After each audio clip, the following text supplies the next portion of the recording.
बिस्मिल्लाहिर्रहमानिर्रहीम।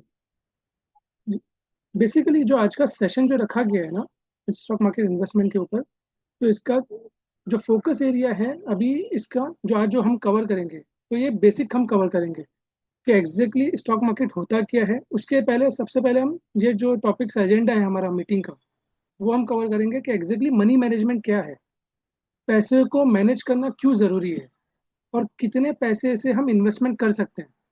तो सबसे पहले वो टॉपिक हम कवर करेंगे। दूसरा, कि जो बेसिक्स है स्टॉक मार्केट का, कि एग्जैक्टली स्टॉक मार्केट है क्या, कैसे ऑपरेट होता है, अगर किसी को इन्वेस्ट करना है तो कौन से ऑप्शंस अवेलेबल है जिसके थ्रू वो शेयर मार्केट में इन्वेस्टमेंट कर सकता है। तीसरा जो पॉइंट है कि इसके अंदर जो जायज़ तरीके हैं जिसको शरिया स्क्रीनिंग कहते हैं, कि बहुत सारी कंपनियां हैं जो स्टॉक मार्केट में लिस्टेड है, तो उसमें शरिया स्क्रीनिंग किस एतबार से की जाती है और उस एतबार से इन्वेस्टमेंट किस तरह से किया जाएगा, तो उसको कवर करेंगे हम। उसके बाद हम, है ना, जो आज के वक्त में कुछ है ना बहुत सारी फ्रॉड और पॉन्जी स्कीम्स चलती है। जैसे हमने बहुत सारे ने सुना है, हीरा गोल्ड के बारे में सुना, हमने दूसरी स्कीम्स के बारे में सुना। उसी तरह से स्टॉक मार्केट इन्वेस्टमेंट से रिलेटेड भी बहुत सारी फ्रॉड स्कीम्स चल रही है। तो उसको किस तरह पहचाना जाए कि ताकि हम उससे बच सकें, तो उसके ऊपर फोकस किया जाएगा।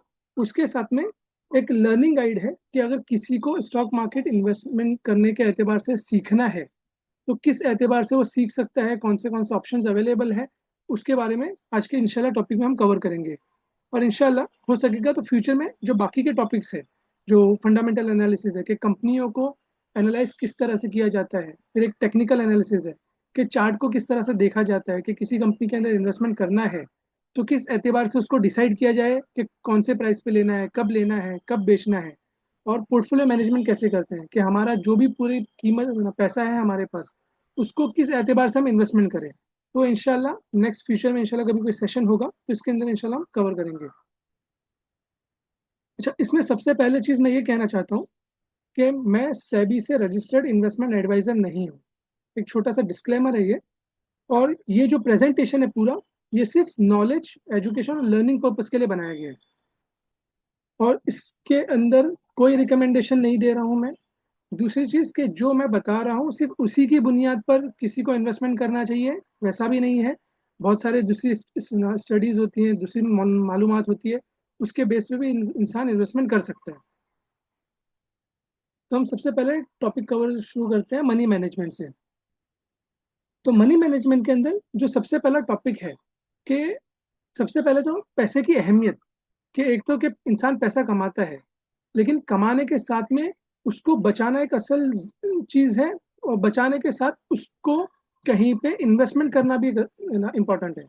क्यों? क्योंकि जो पैसे की कीमत है वो घटती रहती है, वो इंशाल्लाह हम आगे के टॉपिक्स में कवर करेंगे। तो जो पहली स्लाइड है वो कह रही है कि पे योरसेल्फ फर्स्ट, कि सबसे पहले क्या हो कि हम जो भी कमाते हैं, जो भी हमारी अर्निंग है, इनकम है, उसके अंदर से हम हमारी जो ज़रूरियात ज़िंदगी है हम उसको निकाल दें, कि हम उसको यूज़ करें।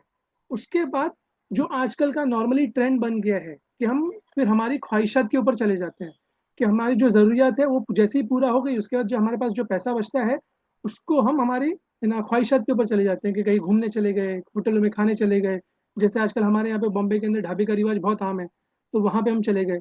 तो उससे बच के और फिर बाद में जो पैसा बच जाता है वो इन्वेस्टमेंट करते हैं।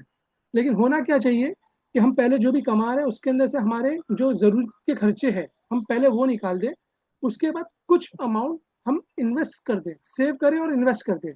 और उसके बाद जो पैसा बच रहा है उससे फिर हमको, अगर जैसे मिसाल है कि गाड़ी लेना है, बाइक लेना है, या घूमने जाना है, जो हमको जो हमारी जो ख्वाहिशें हैं हम उसको पूरी कर सकते हैं। अच्छा, इन्वेस्टमेंट के एतबार से भी कैसा है कि मुतअद्दिद हदीस के अंदर आया है जिसका खुलासा मफहूम है कि सबसे बेहतरीन इन्वेस्टमेंट कौन सा है, कि आखिरत का है, कि इंसान जितना हो सके अपनी आखिरत के लिए लोगों के ऊपर खर्च करे। तो इसके अंदर सिर्फ ज़कात नहीं है, इसमें सदक़े की भी तरगीब दी गई है, लिल्लाह की भी तरगीब दी गई है। तो इसके लिए हम कोशिश करें कि हमारे पास अगर सेविंग्स अच्छी हमारे पास सेविंग हो रही है, या जो भी हमारे पास सेविंग हो रही है, तो उसका कुछ हिस्सा हम आखिरत के लिए भी हम आगे भेज दें, और बाकी जो हमारा पैसा है उसको हम कहीं पे इन्वेस्ट कर दें। तो इन्वेस्टमेंट के अंदर कौन से ऑप्शंस आते हैं वो हम इंशाल्लाह आगे कवर करेंगे। उसके बाद जो नेक्स्ट स्लाइड्स है कि जो इन्वेस्टमेंट हम किसी भी चीज़ में करें, तो उसके जो 3 बुनियादी जो पिलर जिसको सुतून कहते हैं, कि वो क्या है कि सबसे पहला कि हमारा पैसा ना सेफ्टी, पैसे की सेफ्टी हो। दूसरा, हमारा पैसा बढ़ना चाहिए।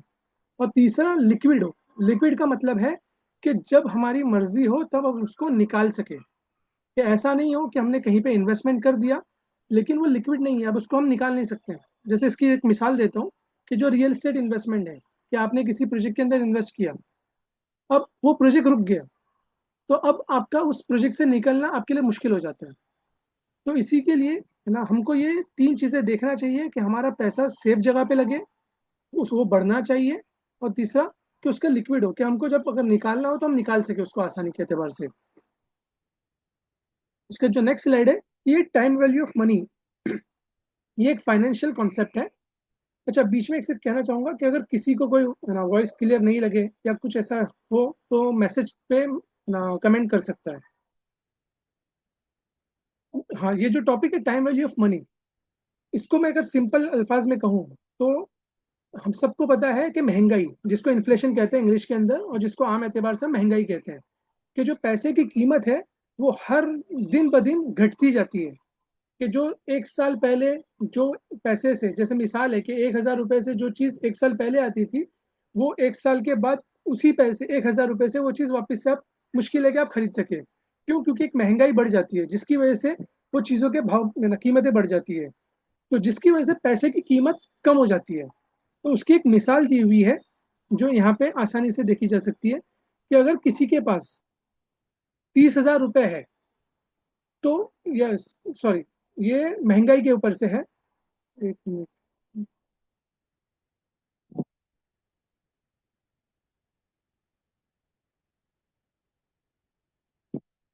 प्लीज स्क्रीन को टच ना करें।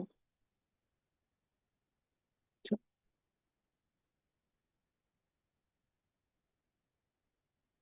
चल, हाँ, हम ये स्लाइड पे थे। तो इसमें ये बता गया है कि जो चीज़ें हैं, तो जो कॉस्ट ऑफ लिविंग है, कि जो ज़रूरियात ज़िंदगी है उसकी भी कीमतें बढ़ रही है, दिन ब दिन बढ़ रही है। तो इसके अंदर एक मिसाल दी गई है, और ये फैक्चुअल है, कि जिसका बेस ईयर लिया गया है कि 30,000 के एतबार से, कि एक मिसाल है कि अगर आज मेरे पास 30,000 रुपये है, तो अगले 5 साल के बाद आज जो 30,000 रुपये से मैं जो चीज़ें खरीद रहा हूँ, अगले 5 साल के बाद मुझे कितना पैसा लगेगा वो सेम चीज़ खरीदने के लिए, तो वो हमको 40,147 रुपये लगेगा। उसी एतबार से वो सेम चीज़ हमको अगर 10 साल के बाद खरीदना है, तो उसके लिए हमको तकरीबन 54,000 लगेगा। और वही सेम चीज़ को हमको खरीदना है 20 साल के बाद, तो तकरीबन हमको 96,000 लगेगा। मतलब 3 गुना उसकी कीमतें बढ़ जाएगी। और ये जो कीमतों में बढ़ोतरी हो रही है वो किस बुनियाद पर हो रही है? इसका इन्फ्लेशन लिया गया है 6% के एतबार से, कि सालाना 6% के एतबार से महंगाई बढ़ रही है। और ये नॉर्मल गवर्नमेंट का डेटा है। उसी एतबार से अगर किसी इंसान के पास आज के टाइम पे अगर 1 लाख रुपया है उसके पास रखा हुआ है, अगर उसने वो पैसा कहीं इन्वेस्ट नहीं किया, तो क्या होगा कि 20 साल के बाद वो पैसे की वैल्यू 31,180 हो जाएगी। तो जाहिरी एतबार से वो कीमत, वो उसके पास जो पैसा 1 लाख है वो 1 ही लाख रहेगा। लेकिन जब वो 20 साल के बाद अगर कोई चीज़ लेने जाएगा, तो उसकी वैल्यू के एतबार से उसको उतना ज़्यादा पैसे की जरूरत होगी। तो इसके लिए कि ज़रूरी है हम कि पैसे को सेव करें, सेव करने के साथ में हमको इन्वेस्ट करना है। अच्छा, अब हमको जब इन्वेस्ट करना है, तो उसको किस एतबार से इन्वेस्ट करना है? कि हमको जो इन्वेस्टमेंट करना है, तो हमको ये ध्यान रखना है कि हमारा जो इन्वेस्टमेंट हो, वो जो महंगाई की दर है जो 6% इसमें लिया गया है, उससे ज़्यादा हमारा इन्वेस्टमेंट ग्रो करे। अगर हमारा इन्वेस्टमेंट इससे कम ग्रो करेगा, तो हमारा जो पैसे की वैल्यू है वो हर साल कम होती जाएगी। तो इसके लिए जो महंगाई की जो है ना, जो दर है, मिकदार जिसको कह सकते हैं, तो उससे हमारा पैसा हर साल ज़्यादा बढ़ना चाहिए। इसीलिए एक है ना फाइनेंशियल है ना कॉन्सेप्ट है, पावर ऑफ कंपाउंडिंग, जिसको बहुत सारे लोग कहते हैं कि ये एक 8वां अजूबा है। इसकी सिंपल सी मिसाल मैं नेक्स्ट स्लाइड में देता हूँ, कि अगर किसी इंसान के पास 1 लाख रुपया है, और अगर वो किसी बिजनेस में या स्टॉक्स के अंदर या किसी भी चीज़ के अंदर इन्वेस्टमेंट करता है जिसमें उसको 15% साल का मुनाफा मिल रहा है, तो उस 1 लाख की कीमतें अगले 20 साल 30 साल में क्या हो जाएगी? तो उसमें दो चीज़ें हैं, कि एक है कि हमने किसी जगह पे पैसा लगाया और हर साल मुझे वो सिर्फ 15% के एतबार से प्रॉफिट मिल रहा है, और ये सिंपल मिल रहा है कि हर साल मुझे 15,000 मिल रहा है, वो पैसा मैं उसको यूज कर रहा हूँ और वो प्रॉफिट का जो 15,000 है वो खत्म हो गया। दूसरा एक कॉन्सेप्ट है कि मुझे जो 1 लाख के ऊपर 15,000 मिल रहा है, वो 15,000 वापस से री इन्वेस्ट हो मैंने कर दिया, और फिर नेक्स्ट ईयर जो सेकेंड ईयर होगा, सेकेंड ईयर के अंदर मुझे वो 1,15,000 के ऊपर 15% मिलेगा। फिर थर्ड ईयर मुझे जो 1,15,000 के ऊपर जो प्रॉफिट हुआ था 15% का, उसके ऊपर 15% मिलेगा। तो ये एक एग्जाम्पल दिया गया है कि अगर सिंपल सिर्फ हर साल 15% के एतबार से अगर मिल रहा है, तो हमारे जो पैसे की वैल्यू है वो 30 साल के बाद 5,50,000 हो जाएगी। जो ये है, मैं इसको हाईलाइट कर देता हूँ, ये वाला जो पॉइंट है। और उसके बरक्स अगर उसी पैसे को हम कंपाउंड करते जाए कि जो प्रॉफिट हो रहा है हम उसको भी री इन्वेस्ट करते जाए, तो वो चीज़ हमारी ये हो जाएगी कि अगले 30 साल के बाद हमारा जो 1 लाख हमने लगाया था 15% प्रॉफिट के एतबार से, तो वो अगले 30 साल के बाद वो 46,21,177 हो जाएगा। अच्छा, ये 15% की मिसाल ली गई है, उसका भी एक रीज़न है, मैं आगे की स्लाइड में वो कवर करूंगा। अगर कोई 12% के एतबार से अगर कंपाउंड कर रहा है पैसा, तो ये थोड़ा सा कम हो जाएगा। लेकिन मकसद कहने का ये है कि हमारा पैसा और प्रॉफिट दोनों बढ़ना चाहिए। सिर्फ मुद्दल के ऊपर जो हमारा इन्वेस्टमेंट सिर्फ उसके ऊपर हमको पैसा नहीं मिलना चाहिए, जो प्रॉफिट है उसके भी एतबार से वो कंपाउंड होना चाहिए।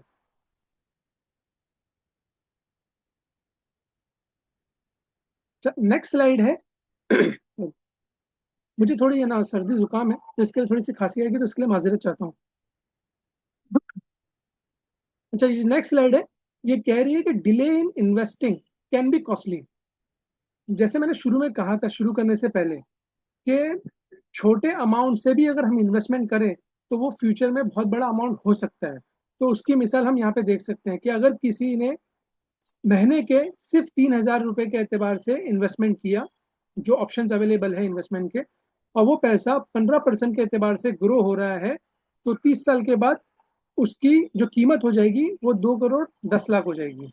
जो ये पहले पहली मिसाल है, ये वाली। लेकिन उसी एतबार से अगर किसी ने 30 साल के बदले में उसको 3 साल बाद में शुरू किया, कि जैसे मिसाल है कि मैंने 2025 में शुरू किया, तो 35, 45, 55, 2055 में मेरी जो कीमत हो जाएगी वो 2,10,00,000 हो जाएगी। लेकिन उसी को मैंने 3 साल के बाद शुरू किया, कि मैंने 2028 से शुरू किया, तो ये 3 साल का डिले क्या होगा? 3 साल के डिले से हमारा जो इन्वेस्टमेंट उसकी वैल्यू 77 लैक्स कम हो जाएगी, और मुझे 27 साल के बाद मुझे 1 करोड़ ना 1.34 करोड़ मिलेगा। उसी एतबार से अगर मुझे मैंने 10 साल डिले किया हमारा मेरा इन्वेस्टमेंट, तो वो इन्वेस्टमेंट की जो कीमत होगी वो सिर्फ 45 लाख हो जाएगी। और जो मेरा एक तरह से जिसको हम कह सकते हैं नोशनल लॉस, कि अगर मैं 10 साल पहले शुरू कर देता लेकिन मैंने नहीं किया, तो वो नुकसान 1,65 लाख 1,65 लाख का हो जाएगा। तो इसके लिए जितना हो सके हम कोशिश करें कि हम बहुत ज़्यादा अगर इन्वेस्टमेंट नहीं कर सकते तो हम थोड़े अमाउंट से शुरू करें, और थोड़ा हम सेविंग करें, थोड़ा सा अमाउंट, और उसको इन्वेस्टमेंट करते रहें, इसकी हैबिट बना लें। बहुत सारे ऐसे लोग को मैं पहचानता हूँ, जो एक SIP करके ऑप्शन आता है, जो हम नेक्स्ट स्लाइड में इंशाल्लाह कवर करेंगे, कि वो अपनी सैलरी में से या अपनी इनकम के अंदर से वो फिक्स SIP कर देते हैं, तो हर महीने उनके अकाउंट में से वो पैसा ऑटोमेटिकली इन्वेस्ट हो जाता है। तो वो एक तरह से उनका माइंडसेट बन जाता है कि ये पैसा अभी मेरे हाथ में वैसे भी नहीं रुकेगा, ये डायरेक्टली चले जाएगा। अच्छा, इसके बाद एक ये रूल है, रूल ऑफ 72। इसके सिंपल सी मिसाल ये है कि एक इंसान को अगर देखना है कि वो कितने टाइम के अंदर अपने पैसे को डबल कर सकता है। जैसे भी मेरे पास अगर मिसाल के एतबार से अगर 1 लाख है, तो ये 1 लाख में कितने परसेंट अगर मुझे प्रॉफिट होगा तो ये डबल हो जाएगा, और कितने साल लगेंगे उसको, तो वो ये रूल ऑफ 72 से हम कैलकुलेट कर सकते हैं। जैसे इसकी मिसाल है कि 72 को हमको डिवाइड करना है जो भी हमारा प्रॉफिट परसेंटेज है। अगर ये 10% है, तो उसके एतबार से ये नंबर ऑफ ईयर्स बढ़ जाएगा। अगर हम मिसाल लेके अगर 15% के एतबार से मैं हर साल ग्रो करूँ, तो मेरा पैसा कितने टाइम में डबल हो जाएगा? तो मुझे तकरीबन 5 साल के अंदर मेरा पैसा डबल हो जाएगा। कि अगर मैंने 1 लाख रुपया लगाया और 15 साल मैंने 15% के एतबार से वो प्रॉफिट ग्रो हो रहा है मेरा पैसा, तो मुझे 4.8 ईयर्स के अंदर जो मेरा पैसा है वो इंशाल्लाह वो डबल हो जाएगा।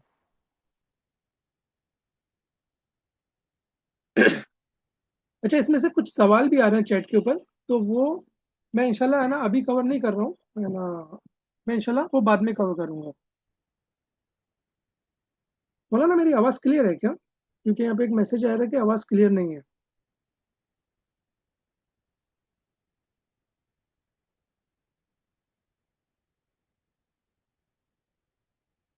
ओके, मैसेज आ गया कि क्लियर है। अच्छा, अब नेक्स्ट स्लाइड पे हम जाते हैं। अच्छा, ये जो रूल ऑफ 72 है, इसका लिंक दूसरी एक स्लाइड से होता है, तो वो इंशाल्लाह मैं कवर कर लूंगा। जो रिटर्न का जो परसेंटेज है ना, उसके एतबार से वो वहाँ से कनेक्ट हो जाएगा। अच्छा, उसके बाद जो नेक्स्ट स्लाइड है वो रिस्क और रिटर्न के ऊपर है। जैसे हम सबको पता है कि रिस्क फ्री इन्वेस्टमेंट नहीं होता। ये जो स्पेशली जो फ्रॉड स्कीम्स होती हैं, वो इसी के अंदर इंसान को झांसा देती है कि there is a risk free investment as well. वो शुरू में आपको बहुत कम परसेंटेज बताते हैं कि आप 15%, 20% आराम से जनरेट कर सकते हैं, इसमें बिल्कुल रिस्क नहीं है। तो वैसा कुछ नहीं होता, रिस्क भी है, इन्वेस्टमेंट के साथ में रिस्क लगा ही है। दूसरा कि एक इंसान जब रिस्क लेता है, जो ये सेकेंड पॉइंट है, कि जब रिस्क लेता है तो जितना ज़्यादा रिस्क होगा उतना ज़्यादा रिटर्न वो एक्सपेक्ट करता है, और उसको एक्सपेक्ट करना भी चाहिए। कि अगर मैं कोई चीज़ में इन्वेस्ट कर रहा हूँ, उसमें रिस्क बहुत कम है, तो मुझे अगर उससे कम परसेंटेज प्रॉफिट भी हो रहा है, तो मैं उसके मुझे सेटिस्फेक्शन हो जाना चाहिए। तो एक चीज़ ये ध्यान ध्यान में रखनी चाहिए। तीसरा है कि रिस्क जो है वो हम मिटा नहीं सकते, लेकिन हम उसको मैनेज कर सकते हैं। कि जो चीज़ों के अंदर रिस्क है हम उसको किस तरह से कम कर सकते हैं, लेकिन कंप्लीटली उसको मिटा नहीं सकते हम। ये बेसिक कॉन्सेप्ट है फाइनेंशियल मार्केट का। और जो चौथा पॉइंट है कि ये जो रिस्क कम होगा वो किस एतबार से होगा, तो ये एक डाइवर्सिफिकेशन करके पॉइंट है, वो जो नेक्स्ट स्लाइड में हम कवर करेंगे, ये उससे होगा। जो ये नेक्स्ट स्लाइड है डाइवर्सिफिकेशन, इसमें क्या कहना है, कहा जा रहा है कि जो भी हमारे पास पैसा है हम उसको किसी एक चीज में ना रखें। चाहे वो रियल एस्टेट हो, चाहे वो गोल्ड हो, चाहे वो स्टॉक्स हो, जो शेयर मार्केट है वो हो, या चाहे कोई दूसरी एतबार से चीज़ हो, चाहे हम ज़मीन के एतबार से हो या चाहे फ्लैट्स के एतबार से हो। तो हम सारा पैसा जो हमारा है वो हम किसी एक पर्टिकुलर इन्वेस्टमेंट ऑप्शन में ना रखें, हम अलग अलग उसको डिवाइड कर दें। हमारा जो रिस्क प्रोफाइल है कि हम कितना रिस्क ले सकते हैं और कितना हमारा रिटर्न परसेंटेज हमको एक्सपेक्ट कर रहे हैं, हम उस एतबार से हम उसको ना डाइवर्सिफाई कर लें। तो उससे क्या होगा कि हमारा मल्टीपल चीज़ों में जब पैसा लगेगा, तो किसी के अंदर नुकसान होगा तो किसी में नफा होगा, तो एवरेज हमारा रिटर्न हो जाएगा। तो ये जो नेक्स्ट स्लाइड है,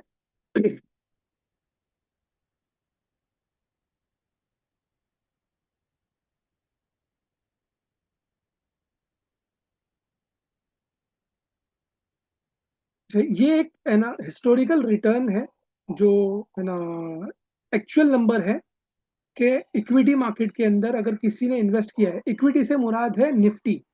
निफ्टी जो है वो एक इंडेक्स है, जहाँ पे 50 कंपनियों की बुनियाद पर एक इंडेक्स को बनाया गया है। वो इंशाल्लाह कभी फ्यूचर में डिटेल में हम डिस्कस कर सकते हैं। तो अभी ना मिसाल के लिए हम सिर्फ इतना समझ लें इसको, कि निफ्टी जो है वो एक इंडेक्स है जो स्टॉक मार्केट से रिलेटेड है। तो उस दूसरा एक है वो ऑप्शन है गोल्ड है, तीसरा रियल एस्टेट का है। इसके अलावा भी ऑप्शंस होते हैं कि जैसे गवर्नमेंट बॉन्ड्स है, गवर्नमेंट सिक्योरिटीज है, फिक्स्ड डिपॉजिट्स है, लेकिन वो शरीयत के एतबार से जायज़ नहीं है, इसके लिए उसको मैंने यहाँ पे नहीं रखा है। अच्छा, इसमें है कि जो compounding annualise return, compound annualise return, तो ये 3 साल, 5 साल, 10 साल, 15 साल, 20 साल का टाइम फ्रेम दिया हुआ है। और दूसरा जो बॉक्स है, जो number of times money multiplied, इसका मतलब है, ये जो एक्स है उसका मतलब है कि कितने टाइम्स बढ़ गया। जैसे 1 लाख था तो वो 1 लाख का 2 लाख हुआ, 3 लाख हुआ, तो 2 गुना हुआ, 3 गुना हुआ। तो जो एक्स है वो गुना के लिए इस्तेमाल हो रहा है यहाँ पे। तो अगर हम डायरेक्टली 20 साल के एतबार से देखें, तो जो स्टॉक मार्केट का जो रिटर्न है, ये एवरेज रिटर्न है 20 साल का। मतलब 16.1% हर साल ना स्टॉक मार्केट निफ्टी जो इंडेक्स है उसने रिटर्न दिया है। उसी एतबार से जो गोल्ड का रिटर्न है, वो 20 साल के अंदर 12.8% का एवरेज रिटर्न है हर साल का। और अगर उसको मैं नंबर ऑफ टाइम्स के एतबार से देखूं, तो जो स्टॉक्स है जो शेयर मार्केट का है, मतलब किसी ने अगर 1 लाख रुपया लगाया था 20 साल पहले, तो 20 साल के बाद उसकी जो कीमत है ये 19 लाख 70,000 हो गई। किसी ने वही पैसा गोल्ड में लगाया अगर होगा तो उसकी कीमत 11,20,000 हो गई। और किसी ने वही चीज़ अगर रियल एस्टेट में लगाई हुई है तो उसकी कीमत है ना 5 लाख हो गई, 1 लाख की। और ये बाकायदा ये जो इंडस्ट्री रिपोर्ट्स जो होती है उससे ये डेटा लिया गया है, इसके लिए उसका नोट्स भी दिया गया है और उसका सोर्स भी दिया गया है। अच्छा, ये जो हमारा टॉपिक था वो जो मनी मैनेजमेंट से रिलेटेड था वो इंशाल्लाह कवर हो गया। वैसे माशाल्लाह अल्हम्दुलिल्लाह अल्लाह का शुक्र है कि हमारी कौम के अंदर ना पैसा बचाने की बहुत ना सलाहियत बहुत अच्छी है। हमारे जो बड़े बुजुर्गों ने जो पैसे एतबार से बचा बचा कर हमारी जो है ना कम्युनिटी को आगे बढ़ाया है, तो वो बहुत सलाहियत बहुत अच्छी है। लेकिन आज के एतबार से लोग फिजूलियात में थोड़ा सा ज़्यादा चले जाते हैं। तो मेरा कहने का सिर्फ मकसद ये है कि हम पहले कुछ ना कुछ हम सेविंग करें और उसको हम इन्वेस्ट करें, आखिरत के एतबार से भी करें और दुनियावी एतबार से भी करें। और उसके बाद हम जो पैसा बच जाता है उससे हमारी जो ख्वाहिशात हैं हम उसको पूरा कर सकते हैं। अच्छा, इसके बाद हम नेक्स्ट स्लाइड पे जाते हैं, जो next section actually stock market के ओवरव्यू कि स्टॉक मार्केट एग्जैक्टली है क्या। बेसिकली स्टॉक मार्केट क्या है, ये एक प्लेटफॉर्म है जहाँ पे कंपनियां आती है, जो कंपनियों को पैसा लेना है वो कंपनी अपने शेयर इश्यू करती है, और जिनको पैसा इन्वेस्ट करना है वो उसमें पार्टिसिपेट करके वो कंपनीज के शेयर्स लेते हैं। अगर मैं इसको सिंपल एतबार से कहूँ तो ये एक तरह से भागीदारी है, जैसे गुजराती में जिसको कहते हैं भागीदारी। कि जैसे हम होटल शुरू करते हैं तो होटल के अंदर ना 100 लोग 50 लोग जमा हो जाते हैं और किसी का 1 पैसा होता है, किसी का 2 पैसा होता है। उसमें एक वर्किंग मैनेजमेंट होता है कि जो मैनेज करके उसको संभालता है, और बाकी स्लीपिंग पार्टनर्स होते हैं जो सिर्फ इन्वेस्टमेंट करके छोड़ देते हैं। और हर 3 महीने के एतबार से 6 महीने के एतबार से वो हिसाब होता है, उसमें से जो प्रॉफिट होता है वो डिस्ट्रीब्यूट होता है, और कुछ पैसा वो बिजनेस को बढ़ाने के लिए भी रख लेते हैं। तो वो सेम उसी की मिसाल है ये। तो पूरा जो स्टॉक मार्केट है ये पूरा गवर्नमेंट से रेगुलेटेड है। इसकी जो मेन बॉडी है जिसको सेबी कहते हैं, securities exchange board of India, ये मेन रेगुलेटरी बॉडी है। सारे उसके नीचे अंडर में सारी कंपनीज और जो एक्सचेंजेस है वो सारे उसके अंडर में आते हैं। तो ये कम्प्लीटली रेगुलेटेड है।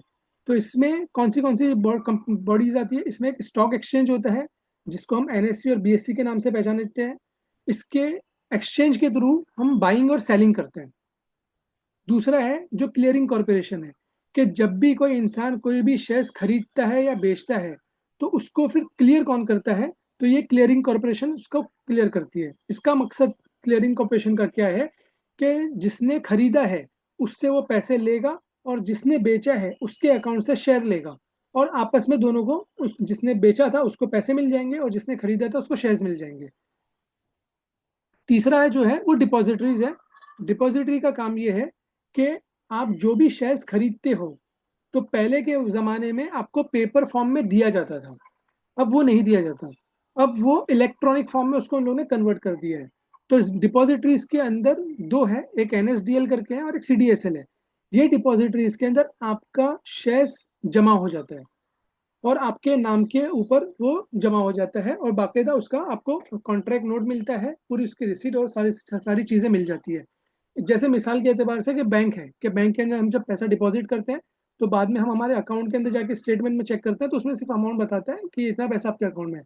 तो वैसे ही शेयर्स जो हम खरीदते हैं वो डीमैट अकाउंट में जाते हैं जो डिपॉजिटरी के अंडर में ओपन होता है, और वहाँ पे हमारे शेयर्स होते हैं। अच्छा, जो नेक्स्ट स्लाइड है कि मार्केट पार्टिसिपेंट्स। तो पार्टिसिपेंट्स किसमें कौन है, कि एक इशूअर है। इशूअर कौन होता है, कि जो कंपनी है। दूसरा इन्वेस्टर्स है, इन्वेस्टर हमारे जैसे रिटेल इन्वेस्टर्स होते हैं और वैसे ही हमारे जैसे इंस्टीट्यूशनल इन्वेस्टर्स भी होते हैं।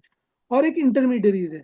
तो इंटरमीडियरीज वो लोग हैं जैसे स्टॉक एक्सचेंज है, क्लियरिंग कॉरपोरेशन है, डिपॉजिटरीज है, ये सारी जो है वो इंटरमीडियरीज में काउंट होती है।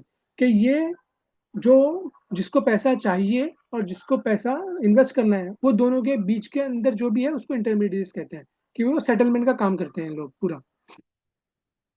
अच्छा, इसमें स्टॉक मार्केट में दो तरह के एतबार से हम इन्वेस्टमेंट कर सकते हैं। पहला है प्राइमरी मार्केट, दूसरा है सेकेंडरी मार्केट।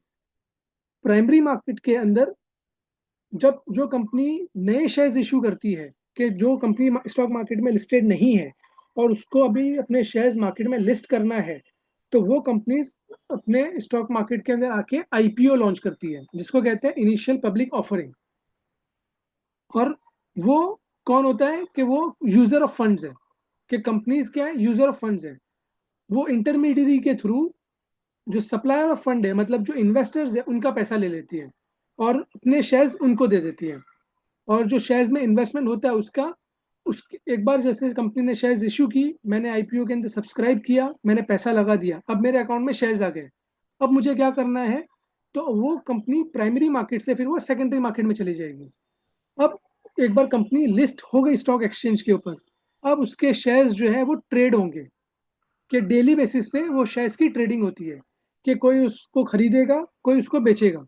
कि अगर जिसको लग रहा है कि ये कंपनी फ्यूचर में अच्छा बिजनेस करेगी, इसका बिजनेस बढ़ेगा, इसके बिजनेस के बढ़ने के चांसेस ज़्यादा है, तो उन लोग वो उम्मीद के ऊपर उसके शेयर्स खरीदते हैं। और किसको लगता है कि नहीं, अभी इससे ज़्यादा बढ़ना मुश्किल लग रहा है और इसका बिजनेस अभी इससे ज़्यादा नहीं बढ़ सकता शायद, तो वो बेच देते हैं।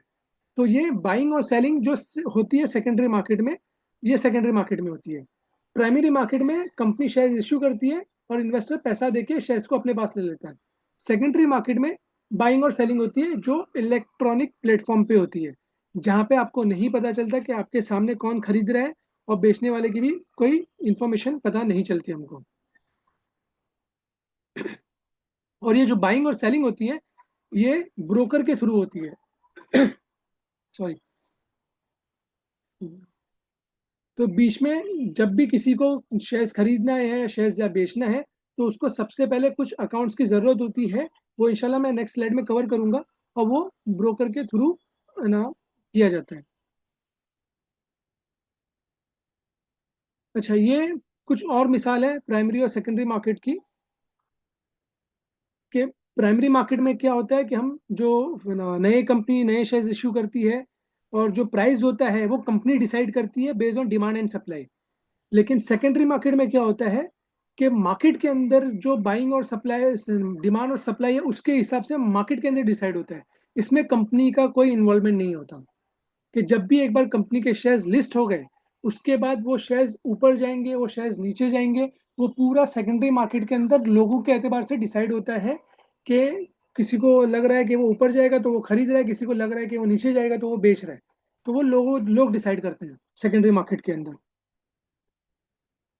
अच्छा, ये कंपनी जब है ना शेयर्स लॉन्च करती है, तो डिफरेंट ऑप्शंस होते हैं है ना उसके पैसा है ना रेस करने के।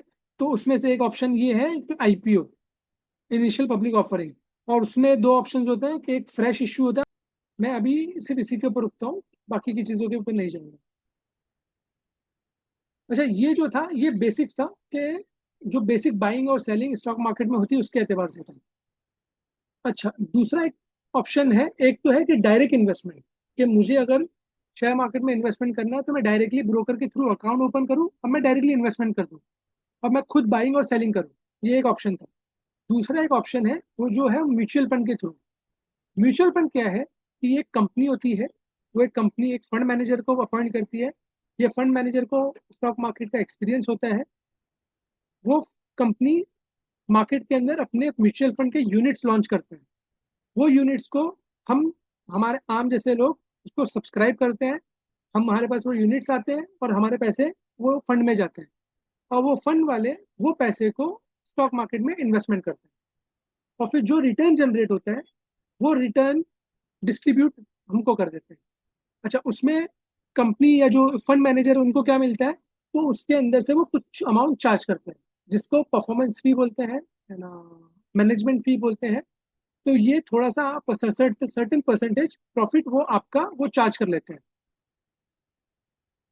और जैसे मैंने कहा कि ये एक तरह से प्रोफेशनल मैनेजमेंट होता है, और इसमें बहुत सारे दूसरे बेनिफिट्स भी है, लेकिन शरीयत के एतबार से, अच्छा, म्यूचुअल फंड स्कीम्स जो है ना बहुत अलग अलग एतबार से होती है। उसमें डेट के एतबार से होती है, फिक्स इनकम के एतबार से होती है, कुछ मिक्स होती है, जिसमें कुछ पैसा आपका शेयर्स में जाएगा, कुछ पैसा आपका फिक्स इनकम में जाएगा, कुछ पैसा आपका गोल्ड में जाएगा। और रिस्क के एतबार से भी अलग होती है, कि कोई बहुत ज़्यादा रिस्की म्यूचुअल फंड स्कीम होती है, कोई बहुत लो रिस्क के एतबार से होती है।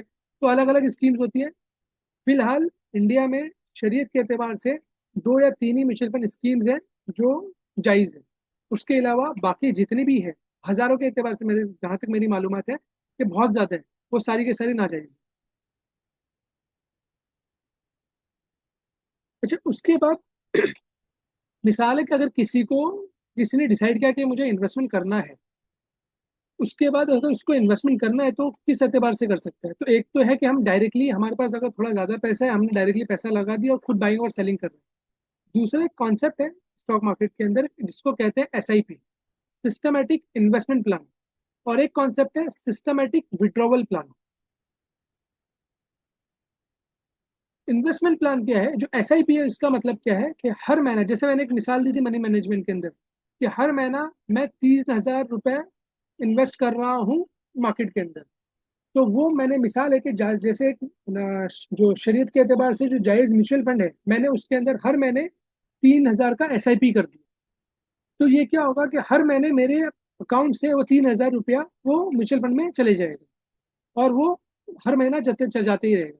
इसका मकसद क्या है कि हमारा जो पैसा है वो जमा भी होता रहेगा और बढ़ता भी रहेगा फ्यूचर के अंदर, और जब भी मुझे ज़रूरत हो तो मैं उसके एतबार से निकाल सकता हूँ। तो बहुत सारे लोग है ना एक अपना जो टारगेट बनाते हैं, कि जैसे मिसाल है कि मुझे मेरे बच्चे की पढ़ाई के लिए पैसा चाहिए, या मुझे ना हज के लिए पैसा चाहिए अगले 3 4 5 साल के बाद, या मुझे मेरे बच्चों की शादी के लिए पैसा चाहिए तो अगले 15 20 साल के बाद मुझे वो पैसे की जरूरत होगी। तो वैसे लोग, बहुत सारे लोग SIP कर देते हैं कि 1,000 के एतबार से, 2,000 की, 3,000 की। इसके अंदर कोई फिक्स अमाउंट नहीं है। आप 500 रुपए के एतबार से कर सकते हैं, आप 1,000 के एतबार से भी कर सकते हैं, और आप ज्यादा के एतबार से भी कर सकते हो। दूसरा जो ऑप्शन है वो है SWP। अच्छा, कुछ क्वेश्चंस कंटिन्यूसली आ रहे हैं तो मैं अभी उसका जवाब नहीं दे रहा हूँ। इंशाल्लाह हम बाद में क्वेश्चन एंड आंसर सेशन जो लेंगे उसके अंदर हम इसको कवर करेंगे। पहले हम जल्दी से पहले स्लाइड्स को कवर कर लेते हैं। दूसरा जो ऑप्शन है कि वो SWP है। SWP में क्या होता है कि सिस्टमेटिक विड्रॉवल प्लान। कि मेरे पास एक अच्छी सा अमाउंट है, जैसे मिसाल के एतबार से मेरे पास 50 लाख की कीमत है। अब मुझे समझ में नहीं आ रहा कि मैं क्या करूँ। अगर आज के एतबार से देखो, अगर मैं जोगेश्वरी में रहता हूँ तो जोगेश्वरी में अगर देखने जाऊँ तो मुझे कोई 1 BHK फ्लैट मुझे नहीं मिलेगा वो 50 लाख के अंदर। दूसरा कोई इन्वेस्टमेंट ऑप्शन मुझे समझ में नहीं आ रहा। तो मैं क्या करूँ कि मैं इसी म्यूचुअल फंड स्कीम के अंदर मैंने SWP के एतबार से मैंने वो 50 लाख रुपए इन्वेस्ट कर दिए। अब क्या होगा कि उसमें से मैं हर महीना कुछ अमाउंट मैं विड्रॉ कर लूंगा। जैसे मिसाल है कि 30,000 40,000 मैं विड्रॉ कर लूंगा। तो क्या होगा SW के अंदर कि वो म्यूचुअल फंड के अंदर जो मैंने 50 लाख की एक बड़ी रकम डाल दी थी वो बढ़ती जाएगी। उसमें से मैं हर महीना कुछ कुछ अमाउंट निकालते रहूंगा। तो स्पेशली जो लोग है ना बड़ी उम्र के हैं, जो एक तरह से रिटायरमेंट साइड पे है, तो वो लोग ये SWP का फायदा उठा सकते हैं। जिनको स्टॉक मार्केट की बिल्कुल नॉलेज नहीं है और उनके लिए बहुत मुश्किल है सीखना है, तो वो ये SWP का फायदा उठा सकते हैं। अब ये मैं एक मिसाल के एतबार से ये पूरा समझाता हूँ कि एग्जैक्टली ये कैसे पूरा ऑपरेट होता है। तो सिस्टमेटिक इन्वेस्टमेंट प्लान के अंदर ये एक मिसाल है, जो नीचे एक पूरा सा मिसाल दी हुई है कि अब हर महीना मैं 10,000 रुपए किसी म्यूचुअल फंड स्कीम के अंदर डाल रहा हूँ। हर महीना मेरे अकाउंट से पैसा जा रहा है। और मैंने कब तक डाला? मैंने 60 महीने डाला। मतलब मैंने 5 साल तक हर महीना 10,000 मैंने डालते गया। और मेरा मेरा जो फंड था उसका रिटर्न कितना था? उसका रिटर्न 15% था, कि हर साल वो 15% जनरेट कर रहा था। तो अगले 5 साल तक मेरी जो कीमत थी, जो मैंने इन्वेस्टमेंट किया, वो कितना हो जाएगा? 6 लाख। अब मेरा जो 5 साल के बाद रिटर्न के बाद मेरा जो है ना टोटल अमाउंट हो जाएगा वो क्या हो जाएगा? वो 8,96,817 हो जाएगा। 8,96,817। तो मैंने शुरू में 5 साल 10,000 के एतबार से मैंने SIP किया। अब इसको मैंने उल्टा कर दिया कि अब मैंने ये जो कीमत थी मेरी 896, उसको मैंने निकालना शुरू कर दिया SWP के थ्रू। अब मैं डाल नहीं रहा हूँ, अब मैं निकाल रहा हूँ। तो वो सेम अमाउंट 8,96,817 को मैंने SWP में कन्वर्ट कर दिया। रिटर्न परसेंटेज मैंने सेम एज्यूम किया है, और जैसे मैं पहले 10,000 डाल रहा था उसी एतबार से अब मैं हर महीना 10,000 विड्रॉ कर रहा हूँ। उसी अमाउंट में मैंने एक्स्ट्रा कुछ नहीं किया इसमें। तो क्या होगा कि और 5 साल के बाद, मतलब 120 महीने के बाद, मैंने हर महीना 10,000 निकाला, वो मुझे अलग से मिला। उसके बाद जो मेरा इन्वेस्टमेंट अमाउंट था, जिससे मैंने SWP स्टार्ट किया था, जो 8,96,000 था, तकरीबन जो 7 लाख था, वो बढ़ के हो जाएगा 10 लाख।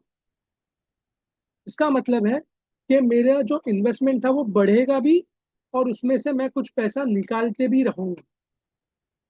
अच्छा, इसका जो कॉन्सेप्ट है, कॉन्सेप्ट सिंपल सा है कि जो मेरा रिटर्न है, ये जो 15% मैंने एज्यूम किया है, तो यहाँ पे जो रेट ऑफ रिटर्न 1.25% है, उसको मैंने 15% को डिवाइड कर दिया है, तो उसके एतबार से वो महीने के एतबार से दिखा रहा है 1.25%। अच्छा, कॉन्सेप्ट क्या है कि मेरा जो रेट ऑफ रिटर्न है 15% जो एनुअली मुझे मिलेगा, अगर मैं इससे कम पैसा निकालता हूँ, ये रिटर्न से कम परसेंटेज पैसा निकालता हूँ, तो मेरा पैसा एट द एंड मेरा पैसा बढ़ते रहेगा। जो मैंने इन्वेस्ट किया था वो अमाउंट से वो पैसा बढ़ के दूसरा अमाउंट बन जाएगा।